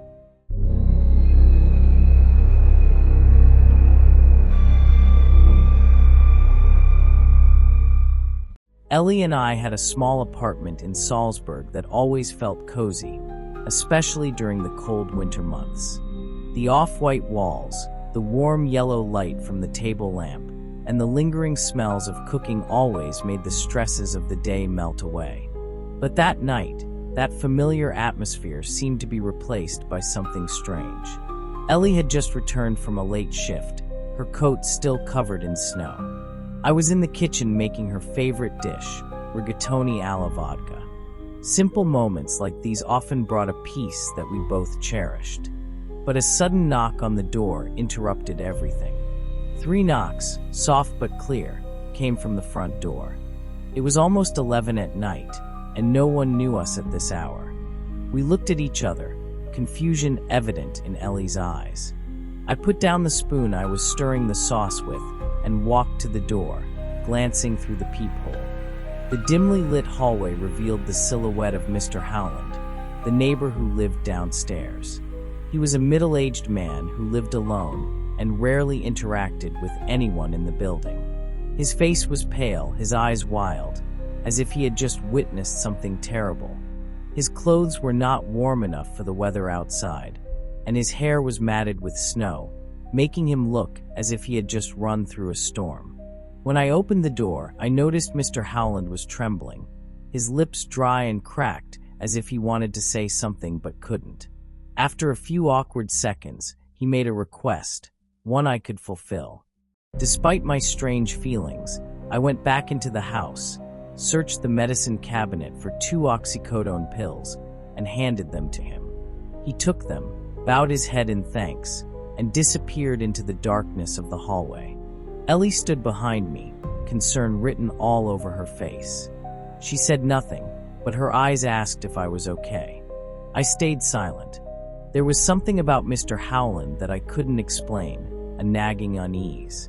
The next morning, I decided to check on Mr. Howland. His apartment was still closed, not a sound. I knocked on the door several times, but got no response. The hallway was quiet, and the air seemed colder than usual. I told myself that he was either out or didn't want to be bothered. However, the uneasy feeling in my heart did not go away. 3 days later, late one night, when Ellie was fast asleep, the knock came again. This time, it was louder and more urgent, echoing throughout the apartment. I put down my book and headed for the door, anxiety rising in my chest. Through the peephole, I recognized the familiar silhouette of Mr. Howland. But he looked different. Mr. Howland's face was pale and lifeless, his eyes sunken and dull. He stood motionless in the doorway, his body frozen in the cold. The feeling of an unnatural presence surrounded me, making my whole body freeze. After a moment's hesitation, I decided not to open the door. The knock came again, louder this time, almost urgent. I took a step back, feeling that opening the door would lead to something from which there was no turning back. But then, all was suddenly silent. There was no more knocking, no sound other than the pounding of my heart in my chest.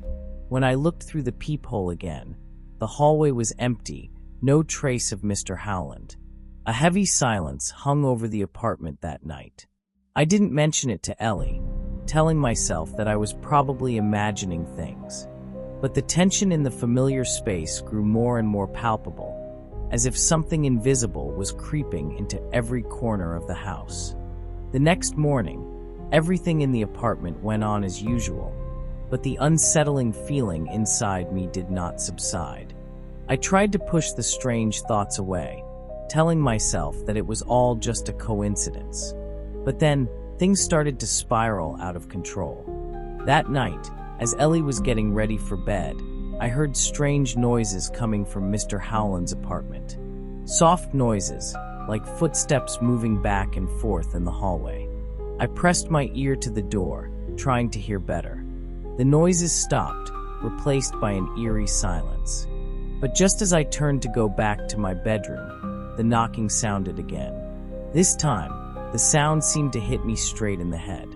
3 knocks, the same rhythm, but each time it rang out, the anxiety inside me increased exponentially. I didn't open the door. Instead, I stood still, trying to listen. There was an ominous silence on the other side of the door, as if the person outside knew I was afraid. Ellie emerged from the bedroom, her eyes wide with confusion. She said nothing, just stood next to me, silently staring at the door. We both sensed something, an inexplicable presence. After a long moment, when the knocking stopped, I checked the peephole. No one was there. The hallway was empty, but I couldn't shake the feeling that something was watching us. That night, sleep came to me in a hazy, but not peaceful state. I found myself standing in my apartment. Everything was dark except for the faint light from the kitchen. There was the sound of boiling water coming from a large pot, and a strange, putrid smell filled the air. I stepped closer, but the closer I got, the stronger the smell became, making my stomach churn. As I approached the stove, I saw a human arm emerge from the boiling water. The skin was peeling off, revealing red flesh underneath. The sight made me want to scream, but no sound came out. Suddenly, a cold hand touched my shoulder. I spun around, and there was Mr. Howland. His face was distorted, his eyes were white and had no pupils, and his smile was so wide that his gums showed. He repeated the same sentence over and over, but his voice seemed to echo from many places, distorted and unclear. I couldn't understand what he was saying, but each word made me want to run. I woke with a start, drenched in cold sweat. Ellie was still lying beside me, sleeping soundly. I sat up, trying to calm myself. It was just a nightmare, I told myself, but it was all too real. The stench still hung in the air, and the cold feel of Mr. Howland's hand seemed to be imprinted on my shoulder. The next day, everything seemed normal, but I couldn't shake the feeling that I was being watched. When I walked into the hallway, I always felt like there was a pair of eyes staring at me from behind. In the apartment, every time I passed the kitchen, I could faintly hear the sound of boiling water, but when I checked, there was nothing. Ellie also started to notice strange things. She didn't say anything, but the change in her eyes and the way she often turned her head to check said it all. That evening, as we sat down to dinner, a loud noise came from the ceiling. It was a sound like someone dragging something heavy across the wooden floor. Ellie looked at me, concern written all over her face. We both knew that the apartment above had been vacant for a long time. The noise continued for a few minutes, before suddenly stopping. None of us said a word, but fear permeated every corner of the space. Silence fell over the apartment after the strange noise from the ceiling. Ellie suggested that we call the building manager the next morning, but deep down I knew that wouldn't change anything. There was something about this building that couldn't be explained, and I felt like it was slowly tightening its invisible grip around us. Early in the morning, while Ellie was still asleep, I decided to check the hallway again. This time, I wanted to make sure I hadn't missed anything. Stepping out the door, the cold winter light flooded in, making the hallway seem longer than usual. I looked around and noticed that there was something strange on the wall. Long dark streaks, like dried blood, stretched from Mr. Howland's apartment to the stairs. A strong metallic smell hung in the air. I bent down to examine more closely and realized that the marks were not only on the floor but also on the wall, forming handprints, as if someone had tried to crawl away in pain. Mr. Howland's apartment door was still closed. I stood in front of it, hesitating. Some unexplainable urge made me turn the knob. It opened without resistance. Inside, the apartment was dark. No light, no sound. A musty smell mixed with a stench assaulted my nostrils. I stepped in, hands shaking, and turned on the flashlight on my phone. The dim light swept across the room, revealing a sight that almost made me gag. The floor was littered with scraps of paper and broken objects. Tables and chairs had been knocked over, and in the middle of the room, a large pot exactly like the one in my dream was placed neatly on the gas stove. But the most terrifying thing was the wall behind me. On it, scrawled in blood, a single sentence was written: "I am waiting." I hurried out of Mr. Howland's apartment, slamming the door behind me. But as soon as I stepped into the hallway, I heard sounds from inside, heavy, dragging footsteps. The door behind me rattled, as if someone were trying to open it from the inside. I ran, not daring to look back, until I was safely inside my own apartment. Ellie saw the tension in my face, but I said nothing. I didn't want to scare her. I didn't leave Ellie's side all day, but the fear that we were no longer safe grew in me. That night, as they were both trying to sleep, the knocking came again. But this time it wasn't just at the front door, it was coming from all directions. The windows, the kitchen, the bedrooms. The sound was loud, strong, and insistent, as if the entire building was surrounded by it. Ellie hugged me trembling. I pulled her out of bed, but when I got to the front door, it wouldn't open. It was as if some invisible force was blocking it. I panicked, trying to open the windows, but they were all locked from the outside. Then Mr. Howland's voice rang out, no longer distorted as before, but terrifyingly clear. It came from no particular place, but echoed through every corner of the apartment, as if the building were him. I've waited long enough. Now it's your turn. The lights in the apartment suddenly went out, and total darkness fell. Ellie screamed, but her scream was drowned out by the sickening sound of boiling water. The pungent smell filled the air again, and I realized that our kitchen had now become Mr. Howland's kitchen. When the light suddenly came back on, I saw that Ellie was no longer standing beside me. She was in the kitchen, holding a knife in her shaking hands, her eyes no longer her own. Her face was smiling unnaturally wide, just like Mr. Howland's. When I opened my eyes, the bright white light from the fluorescents made me blink repeatedly. I was lying on the cold floor of an unfamiliar room. The walls were white and windowless. Ellie was nowhere to be seen. Panic gripped me as I tried to stand, but my body was exhausted, my limbs drained of strength. On the table in front of me, a large pot was neatly placed. Steam rose from the lid. The strong, fishy smell made me choke. I didn't dare to open the lid, but the glistening light of something bright red flowing from inside made me choke. A low laugh came from behind me, startling me, and I turned. Mr. Howland, with his characteristic crooked smile, was standing there. But it wasn't him anymore. His face was distorted, like a skin stretched by what was underneath. His deep black eyes stared straight at me, and his voice rang out, but this time it wasn't distorted, but clear as if it were echoing through my mind. You invited me in. Now you can't leave. The room shook, and the bright white light gradually turned red, as if blood was seeping into the walls. Steam from the pot began to spread, filling the space, making me feel suffocated and unable to breathe. I collapsed, my head spinning. When I woke up again, I was in bed, in a familiar apartment.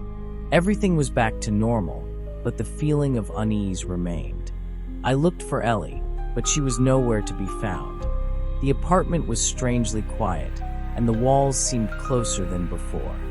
I opened the bedroom door, and before me was a large pot in the middle of the stove, steam rising from it. On the wall, the words written in blood had changed. You're the next one. Tell them.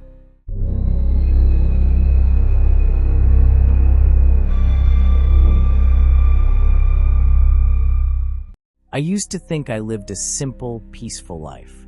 After 50 years of hard work, I finally achieved my dream of owning a small house in the middle of the wilderness, where no other humans could be seen. I am an introvert, always preferring quiet to noise. My life has no complicated relationships or complicated emotions, just me and my 4 loyal dogs, Nellie, Roger, Disco, and Ruby. The house I live in is deep in the woods near the Austrian-German border. It is surrounded by tall trees, wild grass fields, and nights so quiet I can hear the chirping of insects. This is the place I have always wanted, to escape the hustle and bustle of the world and be alone in my own space. My dogs are my only family. Nellie, my oldest, has been with me since I lived in my small apartment in Vienna. With her golden fur and gentle eyes, Nellie has always been my emotional support. But a few months before we moved here, Nellie was attacked by a crow, leaving a long scar across her face and blinding her in one eye.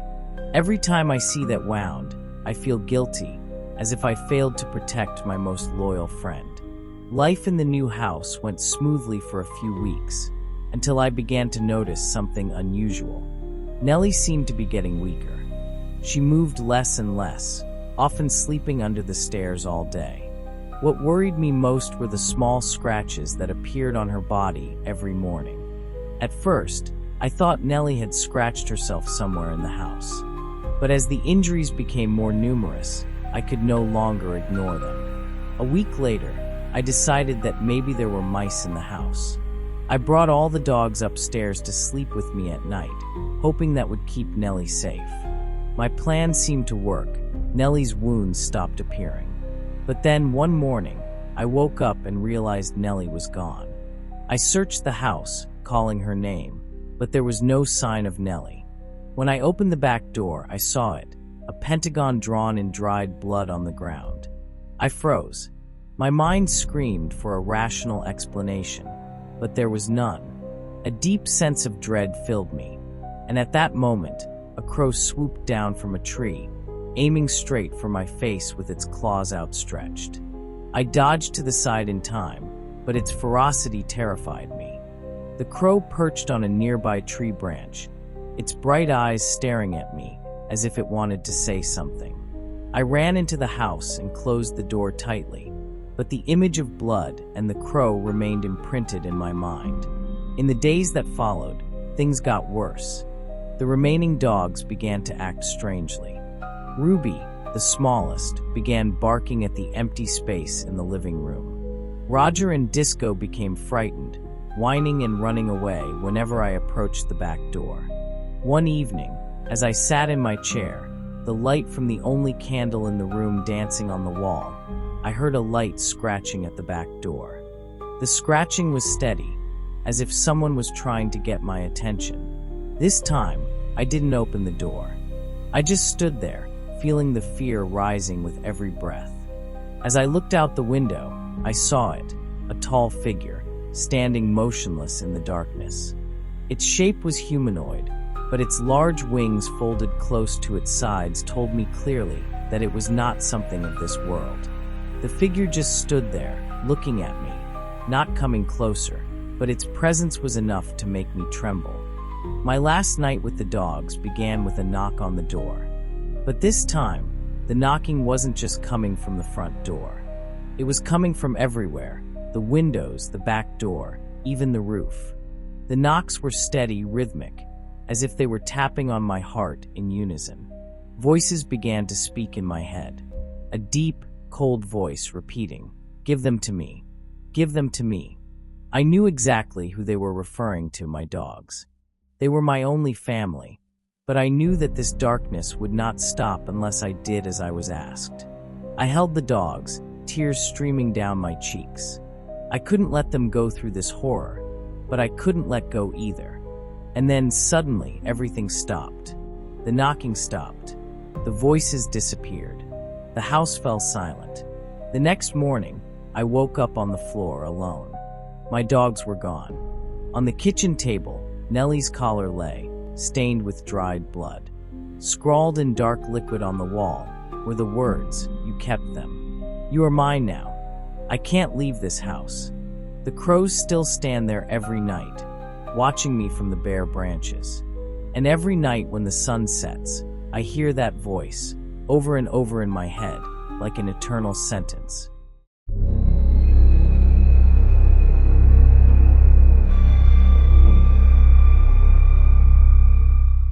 I never thought that missing my father's funeral might not be the worst thing that could have happened.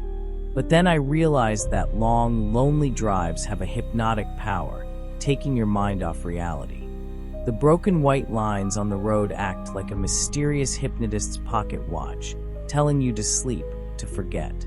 The image of my father, his mangled body on the hospital bed, haunted my mind.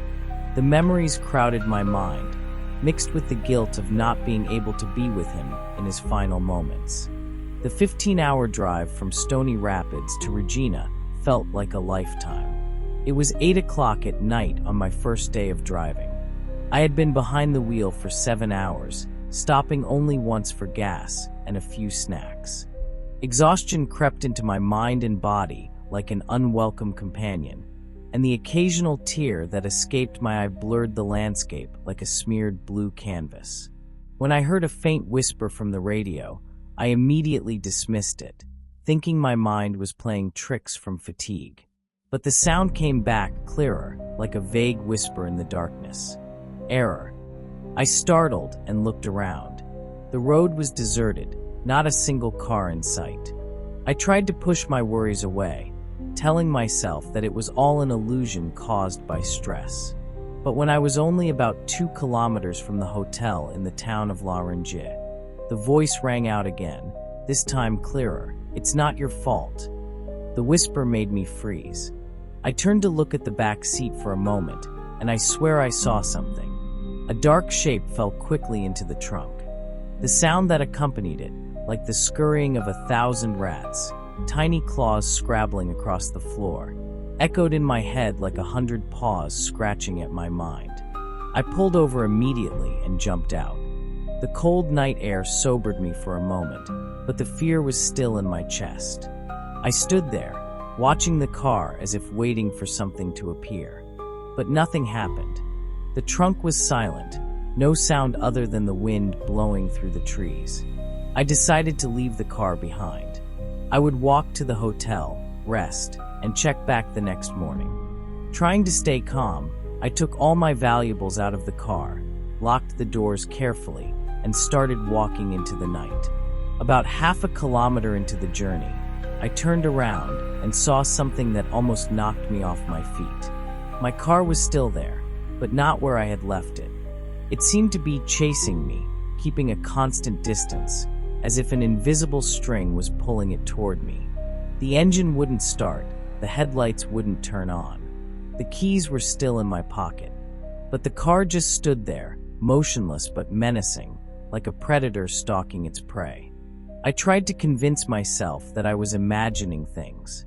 But when I looked around and realized there was no one else on this deserted street, a primal fear rose within me. This was not my imagination. This was reality. I stood there, motionless, not knowing what to do next. Minutes passed like hours, and then, in the distance, headlights broke the darkness. A large truck was approaching. In desperation, I waved my hand, trying to signal the driver to stop. The truck slowed as it approached me, but didn't stop. I looked out the window, hoping to see a human being I could hold on to. Then I saw it. In the reflected light of the truck's headlights, I saw the silhouette of something sitting in the back seat of my car. A huge black mass, its tentacles of flesh writhing in the darkness like a creature from a nightmare. I froze. Every nerve in my body tensed with terror. The truck sped away, leaving me standing there, completely alone with the horror that awaited me. I couldn't think anymore. Panic overcame me. I turned and started running, leaving everything behind. I ran until my legs felt like they were breaking, until the yellow lights of the hotel appeared in the distance. But just when I thought I was safe, a chill came over me. I looked back, and my car, still there, not far from me, as if it had never stopped following. The hotel parking lot was silent, lit by 3 dim streetlights. Cars were scattered about, but in the middle of it, my white Chevy Equinox stood out, as if it had been waiting for me all along. I knew it was mine, the small scratches on the body, the familiar license plate, but now it no longer felt inanimate. It felt like a predator, silent, watching my every move. I dismissed the idea of going to the car, and instead rushed to the front door of the hotel. The receptionist, a young man, was startled to see me burst in like a hunted man. He looked at me worriedly as I gasped and slammed my ID down on the table. I just wanted a room, a place to hide from whatever was chasing me. He checked my ID for a few seconds, silently handed me the key to room 4E, and pointed the way. I didn't say anything more, just nodded and rushed towards the stairs.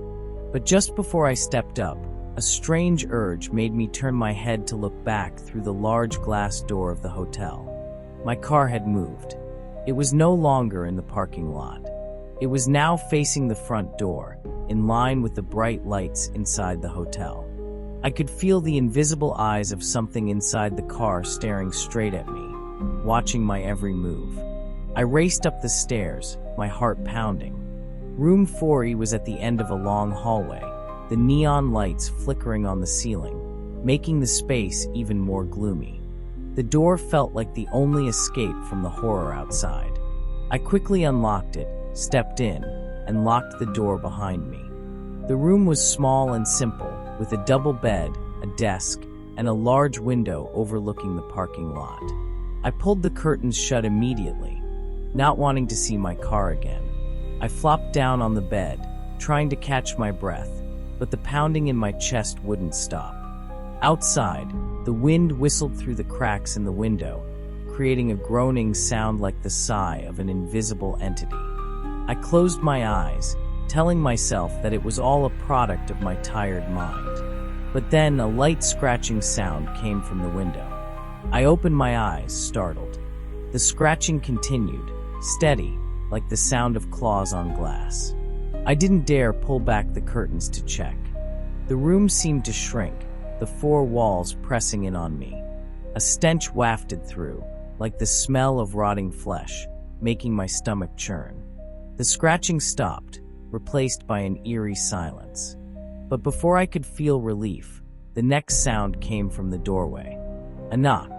3 slow, patient knocks. I froze in place, not daring to move. The knock came again, louder this time, as if the person outside had given up on waiting. I slowly walked towards the door, my hand shaking on the safety latch. When I peeked through the peephole, there was no one there. But the feeling of a strong, almost tangible presence kept me from opening the door. I backed away, trying to keep my distance from the door.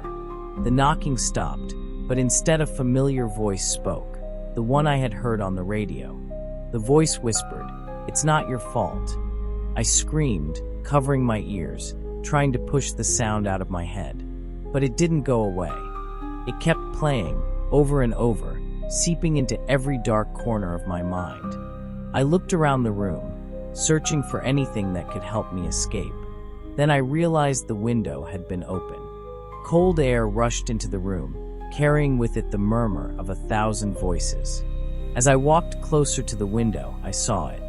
My car, now standing just below the window, with the tailgate wide open. From inside, black tentacles writhed like living snakes, reaching out, as if inviting me closer. I backed away, my heart pounding. But before I could do anything, one of the longest tentacles shot up, latching itself onto the window frame. It pulled its massive, slimy body up, piece by piece, like a never-ending nightmare. When I saw the whole creature clearly, I knew that I had no way out. Its deep black eyes looked straight at me, and the voice rang out again, this time louder and clearer than ever. "Your father called me. I have come to take you away." The giant creature slithered through the window, its long, slimy tentacles wrapping tightly around the wooden frame, leaving black, slimy trails on the walls. The air in the room seemed to thicken, stifling and pungent like a long-dead corpse. I backed away, my back pressed against the opposite wall, but there was nowhere to run. It had taken over the small room, its tentacles writhing, covering the floor like a trap with no way out. I didn't know what this thing was, but its deep, soulless eyes stared at me, piercing straight into my mind. I felt something more than fear, an indescribable sense of despair, as if it had come not only to kill me, but to take what was left of my soul. The voice spoke again, not just a whisper this time, but a sound that echoed throughout the room. It spoke of my father, that he had prayed as he lay on his deathbed, not for his own life, but for my safety. But in his moment of despair, he had not known to whom he was praying. I felt my heart turn cold as I understood the truth. My father, in his last moments, had unintentionally called upon something he could not understand, and now I was paying the price. This creature had not only come to take me, it wanted to make me a part of itself. The room shook as the creature began to move closer. Its tentacles slithered up the bed, the table, and finally they surrounded me. The cold, slimy sensation made me want to scream, but no sound escaped. I was frozen, unable to move, unable to fight back. My mind was racing, but in the midst of my panic, a thought struck me. If my father had accidentally called upon it, then perhaps I could do the opposite. I didn't know if it would work, but I had no choice. With the last of my strength, I tried to repeat the prayers I had heard my father say as a child, prayers for peace and forgiveness. The creature stopped. Its tentacles twitched, as if held back by an invisible force. Its voice became distorted, 1,000 screams mingling. I continued to pray, each word a sharp blade cutting into the terrifying entity. The room suddenly lit up, a powerful white light flooding in, dispelling the darkness and suffocation. The creature writhed, its tentacles twitching, and for a brief second I saw its distorted, hateful face before it disappeared completely. As the light faded, I realized I was lying on the floor. The room was back to normal, no trace of the creature or the creepy tentacles. But outside the window, my car was still parked there, silent, as if nothing had happened. I left the hotel immediately, not caring about my luggage or anything else. I walked to the nearest police station, telling them everything in a broken voice, but they just looked at me like I was crazy. Without any evidence, no one believed me. A few days after my return, I realized I could not escape what had happened.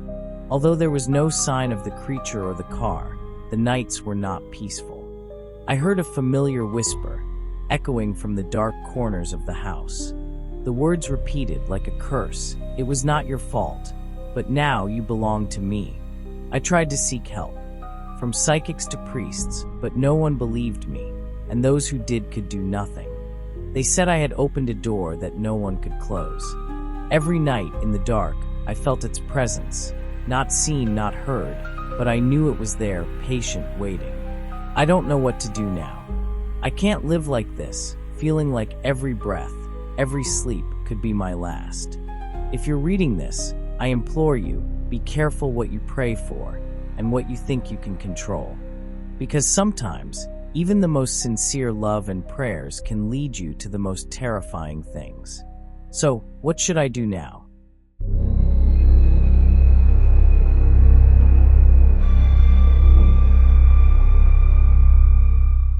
They say every obsession comes with a price. For me, the price was everything: my family, my sanity, my soul. But even now, as I try to piece these thoughts together, I'm not sure I ever had any other choice. The pull of the dark, the desire to explore the forbidden, was more than a fascination. It was something deeper, more primal. I am a cave explorer.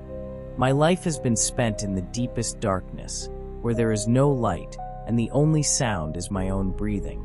Caves are where I find peace, where time stands still. I thought I had seen it all, the most dangerous challenges, the most surreal landscapes. But I was wrong. That day, when I walked into a used bookstore in the Appalachian Mountains, everything began to change. The store was tucked away in a corner, the floors creaked as I walked, the air smelled of mold, and the shadows seemed longer than they should be. There, among the dusty shelves, I found the diary. The book was in a pile of old books. The leather cover was cracked, and a strange symbol was engraved on it. A spiral surrounded by symbols I had never seen before. The salesman, an old man with a distracted look, didn't even know the diary existed. He just shrugged when I asked about it. But I couldn't take my eyes off the book, as if it was calling to me. Inside the diary are chaotic lines, written by someone clearly haunted. The pages are soaked with the author's fear. The phrase "the cave is alive" is repeated over and over, like a warning. At the end, a desperate handwritten sentence concludes, "If you find this diary, leave it. Do not follow my path. The cave is the grave of the living." I should have left it there. I should have put it down, turned away, and forgotten it ever existed. But I didn't. For weeks afterward, the diary consumed my thoughts. Its notes became an obsession, an unignorable challenge. I spent nights reading and rereading it, trying to decipher the mysterious symbols and fragmented passages. My wife, Elena, began to worry. She noticed the changes in me, the fatigue, the lack of concentration, the growing obsession. When Elena asked me why I was so drawn to it, I simply replied that it was just another cave, like hundreds I had explored before. But deep down, I knew I was lying to myself. There was something different about the diary. It evoked a primal sense of dread that I couldn't explain. When I found the cave, I knew I couldn't resist. A fragmented map scribbled in my diary led me to a mountain deep in the Appalachian wilderness. Elena didn't try to stop me. She just hugged me tightly before I left, whispering that I shouldn't forget who I was. The journey was long and winding. As I got deeper into the mountains, I felt an invisible pressure pressing down on me. The air seemed thicker, and with every step I took, I felt as though I was being watched. When I found the cave entrance, hidden behind a tangle of vines, my heart pounded. The mouth of the cave looked like a giant jaw, with sharp rocks jutting out like teeth. As I entered, the air was cold and stuffy, carrying a strong metallic smell that made me nauseous. The cave was small and narrow, but the deeper I went, the more spacious it became. The light from my headlamp danced on the damp stone walls, reflecting strange carvings, symbols that were exactly like the ones in the diary. A whispering sound began. At first I thought it was just the wind blowing through the cave, but no, there was no wind. The sounds, though faint, had a rhythm, like an alien language being whispered in the darkness.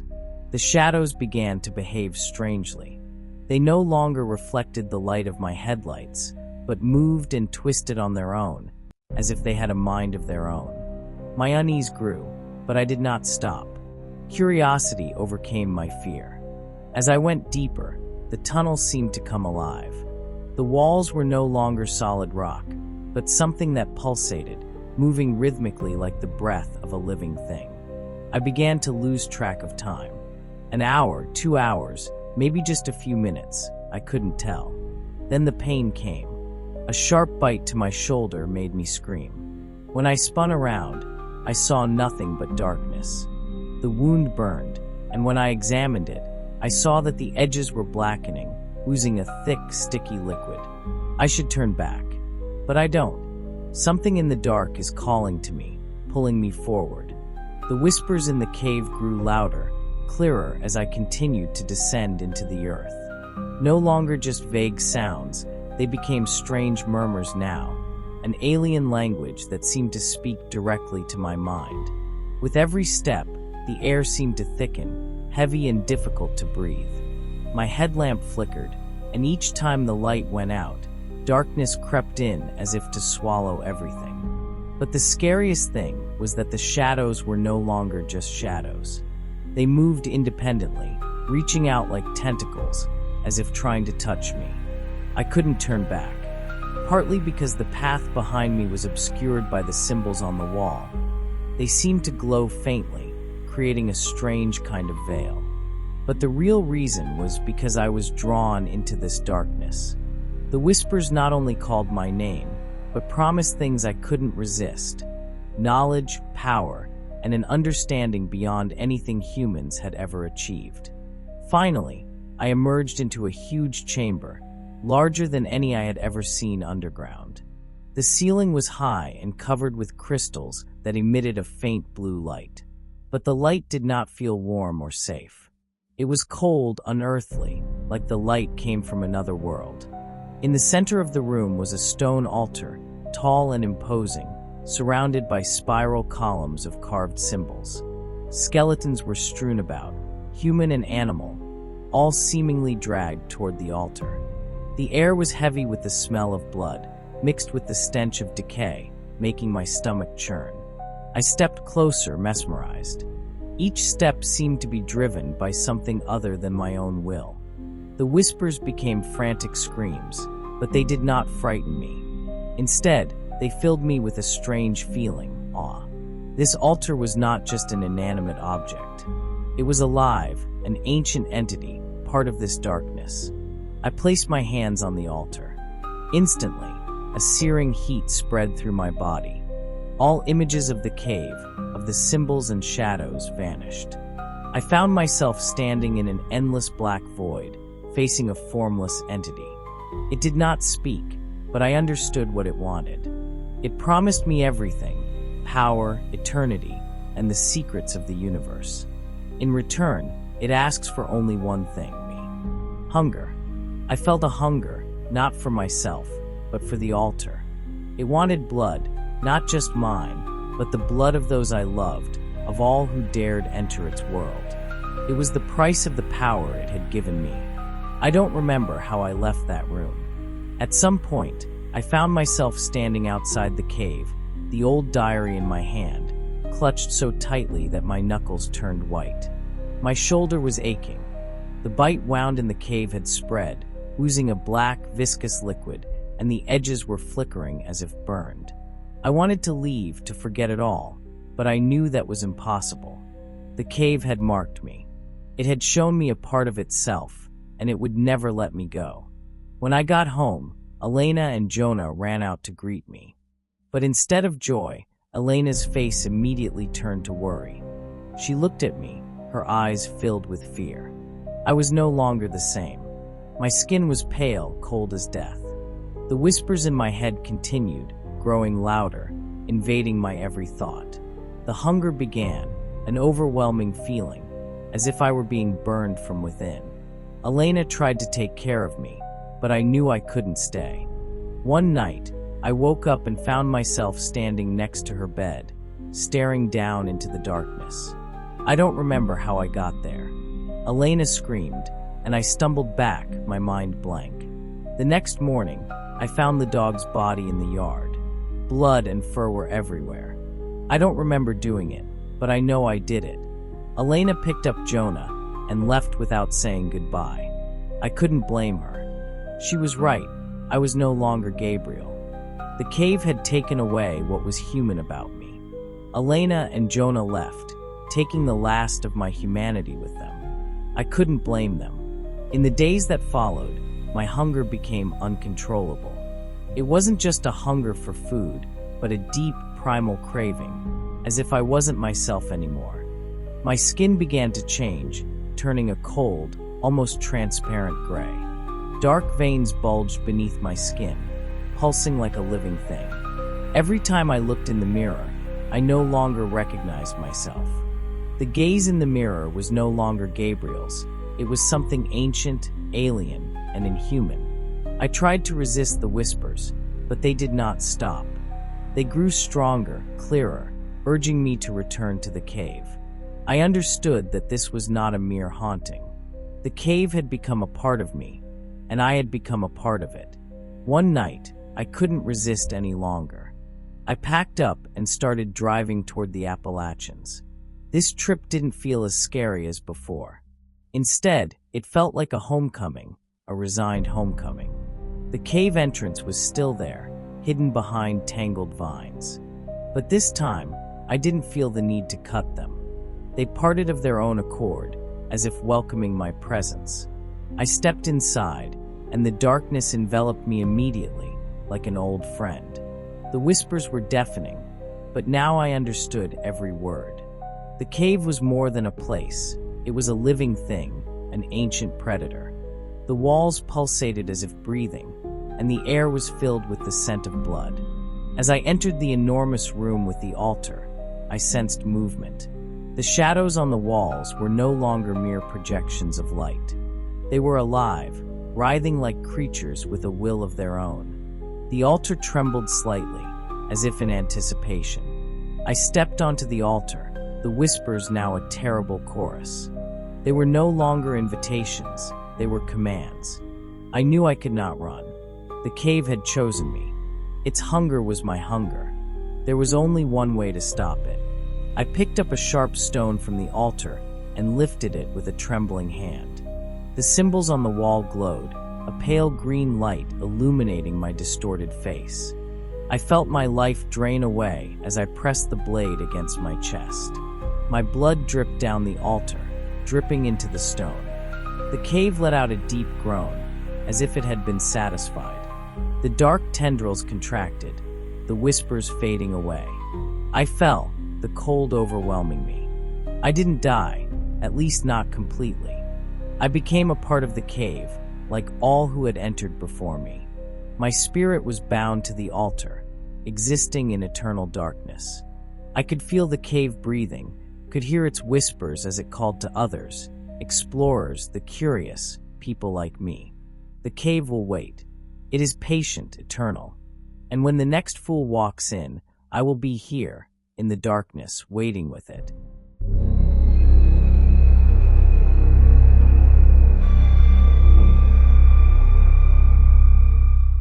I've never considered myself superstitious. Ghost stories, haunted houses, cursed objects.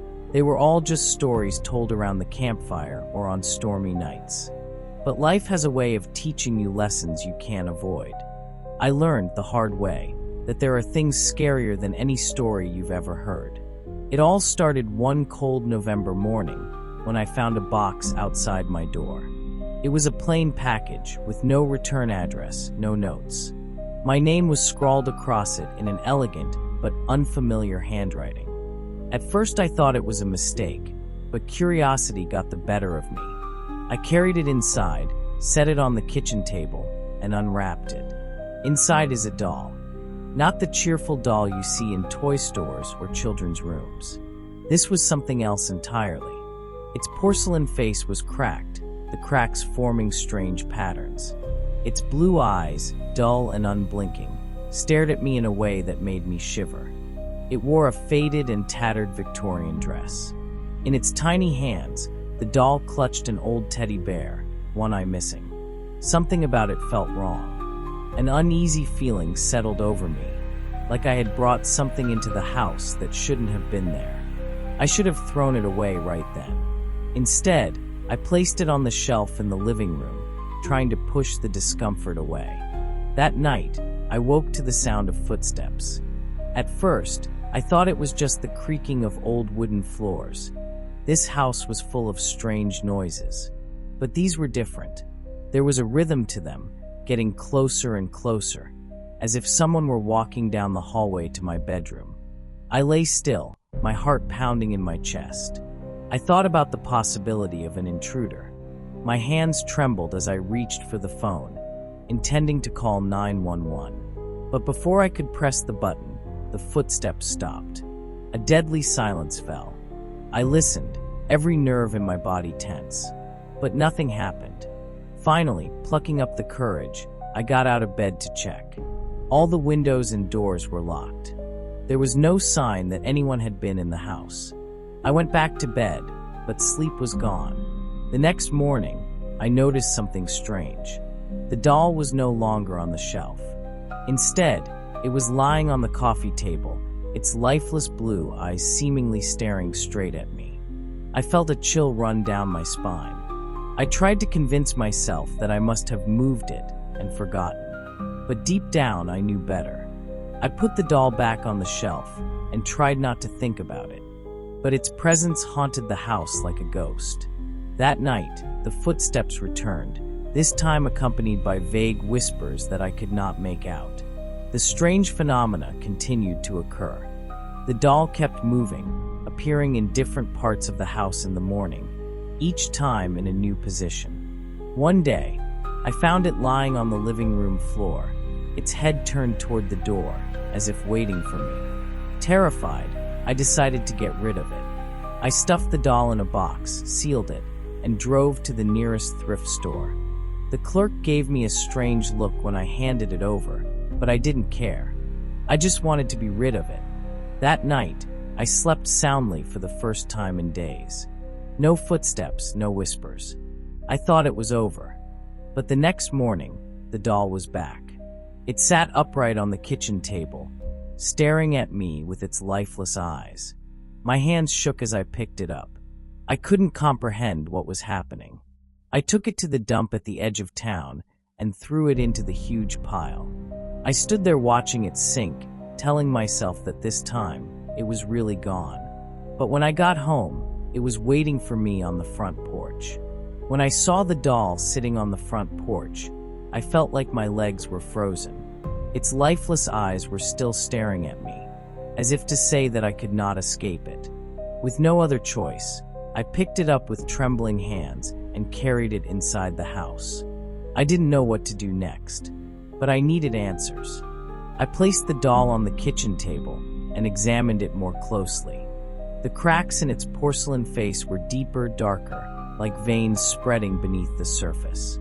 Its ragged dress seemed more frayed, and the teddy bear it held in its arms now had only a single glowing eye. What was most disturbing was the doll's eyes. They were no longer just bare glass. They were flickering faintly, as if something were peering out from within.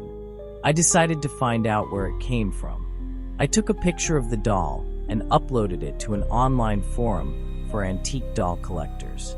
Most of the responses were simply guesses about its age or origin. But one message stood out.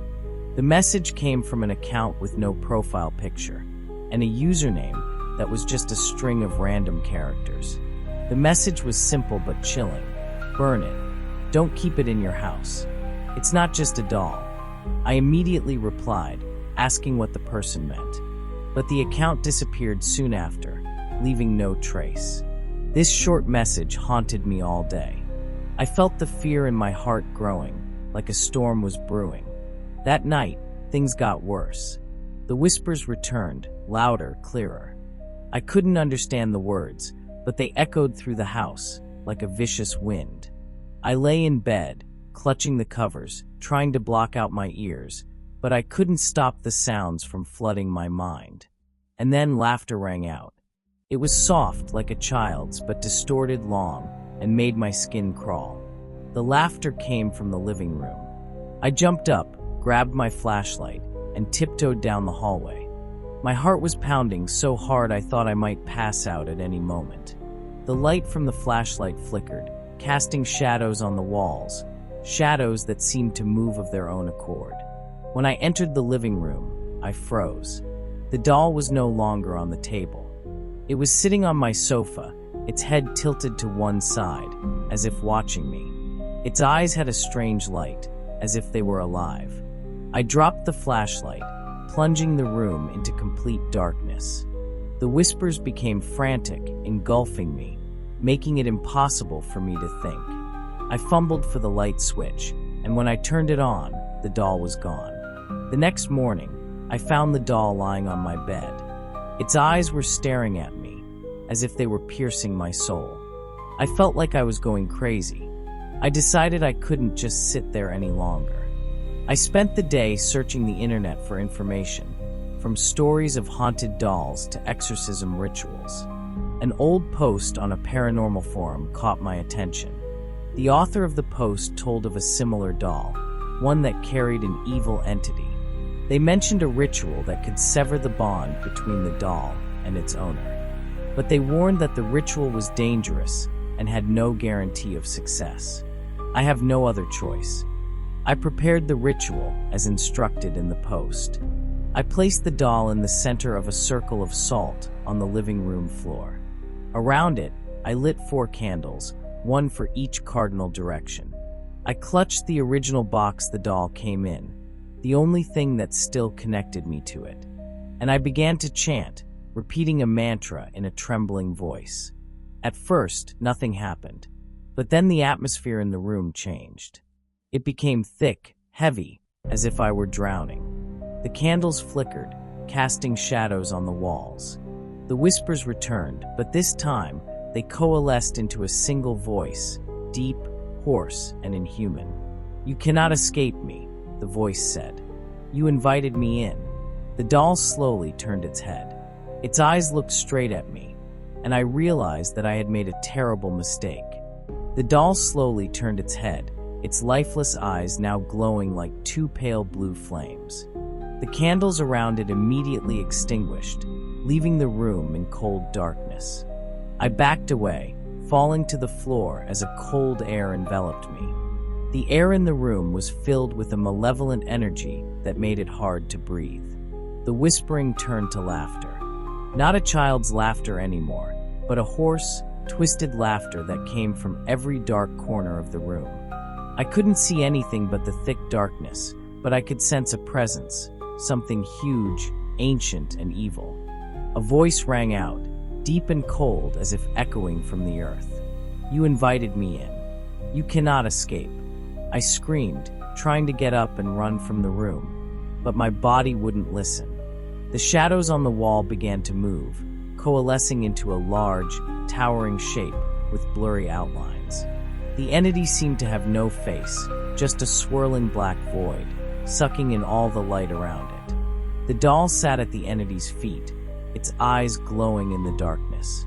I felt as if every cell in my body was being torn apart, sucked into the black hole that the entity represented. The voice continued, now a sinister symphony of 1,000 different voices. You belong to me. From the moment you opened the box, your soul was mine.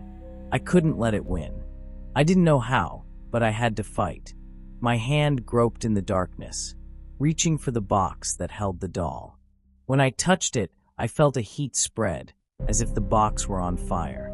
In a panic, I remembered the mantra from the forum post and began to repeat it, my voice shaky but determined. The entity retreated a little, but did not disappear. The shadows around me swirled, almost pressing against my body.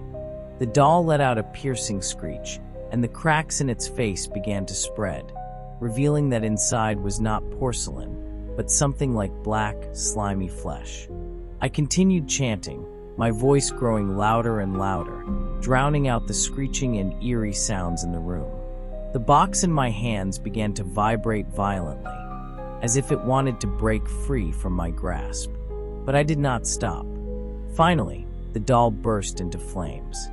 Blue flames erupted, spreading rapidly throughout its body. Its piercing scream echoed, and the entity behind it seemed to fade into the darkness. The shadows on the walls retreated, leaving the room empty. When it was all over, I found myself lying on the floor, the charred box beside me. The doll was gone, just a small pile of ashes on the floor. But I knew this wasn't really over. In the days that followed, I tried to return to normal life, but I couldn't shake the feeling of being watched. Sometimes, out of the corner of my eye, I saw a shadow flicker. Sometimes, in my sleep, I heard whispers.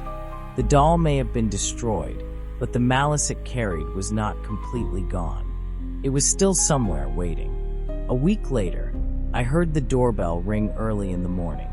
When I opened the door, I found a simple package sitting on the doorstep with no return address, no label.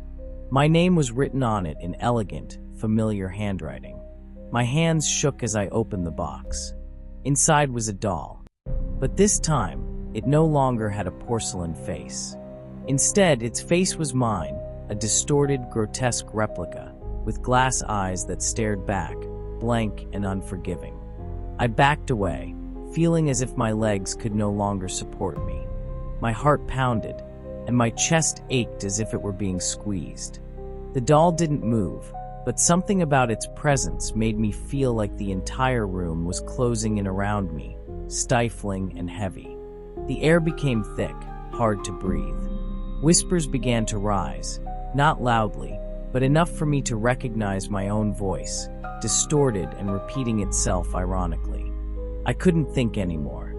Panicking, I rushed out of the house, taking nothing with me. I didn't lock the door, didn't take my phone, didn't care about my wallet or papers. All I wanted was to leave behind the evil that was haunting the house, or perhaps me. I ran down the street, breathing heavily, my bare feet aching from hitting the rocks and gravel. But I didn't stop. The image of the doll with my own face was still clear in my mind, its soulless eyes like a curse following my every step. I don't know how long I ran, but when I stopped, I was standing in front of an abandoned train station, my body shaking with exhaustion and fear. I sat down in a corner, staring into space. For the first time, I felt completely alone. Not the kind of alone you choose, but the terrifying kind of aloneness that comes from knowing that no one can help you. People would think I was crazy if I told them about the doll. Even I was starting to doubt my sanity. But I knew this wasn't a fantasy. It was real. And now, it had me tethered to its world. I never went home. I spent the next few days wandering from place to place, with no plan, no goal, just trying to get as far away as possible. But nowhere was far enough. No matter where I went, I could feel its presence, in the darkness of strange rooms, in my dreams, and sometimes, I swear, I heard a familiar whisper when I was alone. I sold everything I owned to survive, avoiding anything that reminded me of my old home. I didn't dare stay in one place for too long, afraid that it would find me. But deep down, I knew I couldn't run away forever. It wasn't just in the house. It had followed me, deeply rooted in my life. And one day, I know I'll see it again. Those glassy eyes, that twisted face, appearing where I least expected. But what will I do then? I don't know. I don't have the strength to think anymore. All I know is one thing. I am the prey, and this game never ends.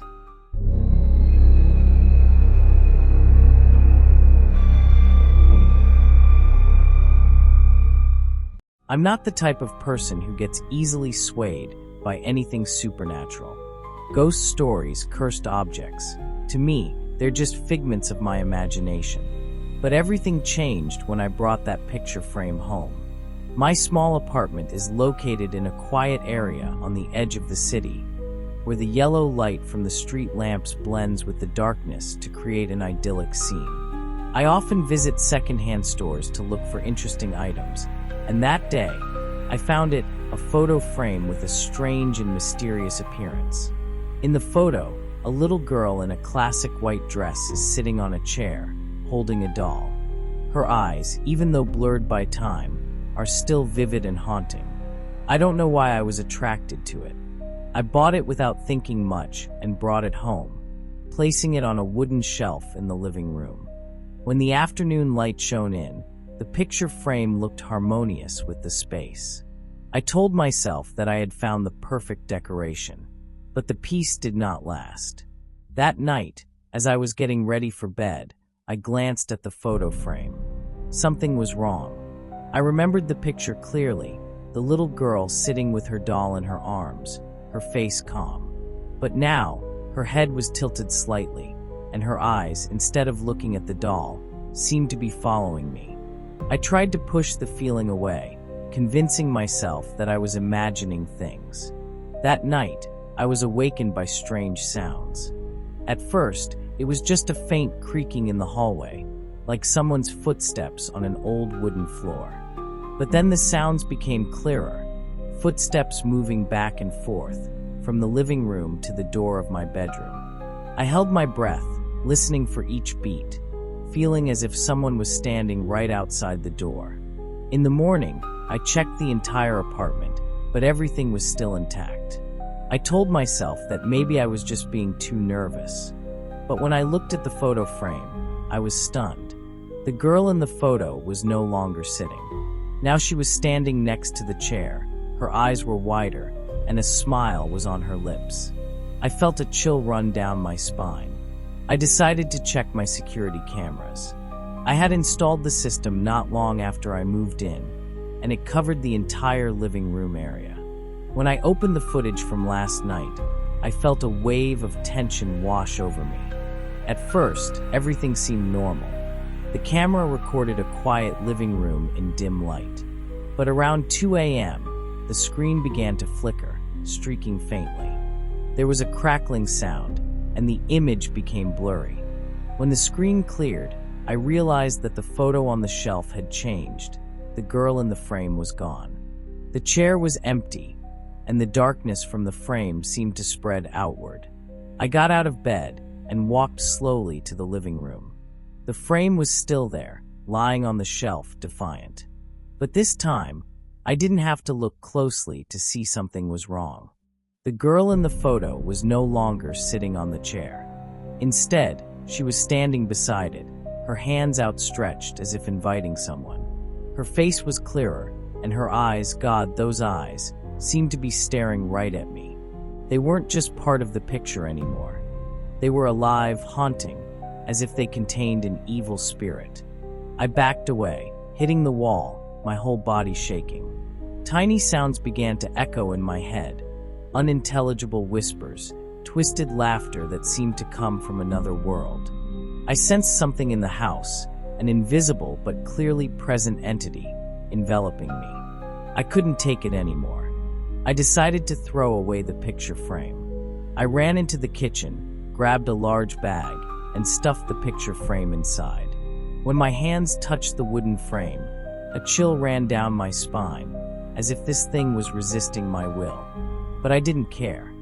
I picked up the bag and rushed out of the house, not bothering to lock the door.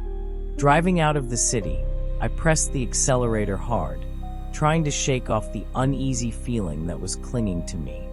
Soon I came to a landfill on the outskirts of the city, a desolate place, only huge piles of trash lying still in the dim morning light. I threw the photo frame into the middle of the pile, not stopping to look again. For a moment, I felt a sense of relief, as if a burden had been lifted from my shoulders. But deep down, I knew that things couldn't end that simply. Back home, I tried to convince myself that it was all over. But when I entered the living room, the atmosphere had changed. It was cold and stuffy, like the breath of an invisible entity was enveloping me. The picture frame was gone, and the apartment felt strangely empty, but the silence was not comforting. I began to have difficulty breathing, for no apparent reason. I checked the security camera in the living room, where I had seen the strange images before. I fast-forwarded the evening footage. At first, everything seemed normal. But around midnight, the image started flickering, and the screen became streaked with white lines. A faint crackling sound came from the speaker, as if someone was scratching the system. I continued to slow down the recording. When the screen became clear again, my heart almost stopped. In the video, the picture frame had returned to the shelf in the living room, and the little girl in the picture was no longer sitting. Instead, she was standing in the middle of the living room, her eyes staring straight into the camera lens. Her figure was blurry, as if she were moving, but each frame only captured a part of the action. I couldn't watch any longer, and quickly turned off the screen. I couldn't sleep that night. In the darkness, I was more aware of the slightest sound: the wind whistling through the cracks in the window, the creaking of the wooden floor, as if someone had walked across it. But when I turned on the light, there was nothing but emptiness. The next morning, I walked out of my room to find the apartment as quiet as ever, but the unsettling feeling did not go away. When I looked at the wooden shelf, I noticed that the picture frame was back, even though I had thrown it away. This time, the girl was no longer standing. Instead, she was sitting on a chair, but without the doll in her hands. Her face was different. The fleeting smile was distorted, and her eyes were as deep as an abyss, sucking in all the light. I didn't dare touch the frame anymore. Whispers began to come, faint but clear, as if someone were speaking right next to my ear. At first, I couldn't understand what they were saying, but the more I listened, the more I realized they were calling my name, emphasizing each syllable, like a call from afar. The apartment was no longer my safe haven. Every nook and cranny, every dark corner seemed to contain invisible eyes watching me. Whenever I walked past the picture frame, I could feel the little girl's eyes following me, no matter where I went. I began to lose control. At night, I could no longer distinguish between reality and dreams. I would wake up and find myself standing in front of the picture frame, as if someone had dragged me there unconsciously. Once, I opened my eyes and saw myself in the picture, my face blurred, hazy, but unmistakable. Next to me stood the little girl, her crooked smile even more pronounced. I decided to run away. I left everything behind, taking nothing but my phone. The apartment became too dangerous. But when I stepped out the door, everything went dark. There was no more light from the street lamps, no more sounds from the outside world. The apartment seemed to become a separate space, cut off from reality. The last time I saw the frame, she was sitting on a chair, holding a new doll. Her eyes glowed in the darkness, like a mocking farewell. I don't know how to escape this nightmare, but I do know one thing. The girl in the frame is more than just an image. She is part of the darkness, and that darkness has trapped me in a loop with no way out.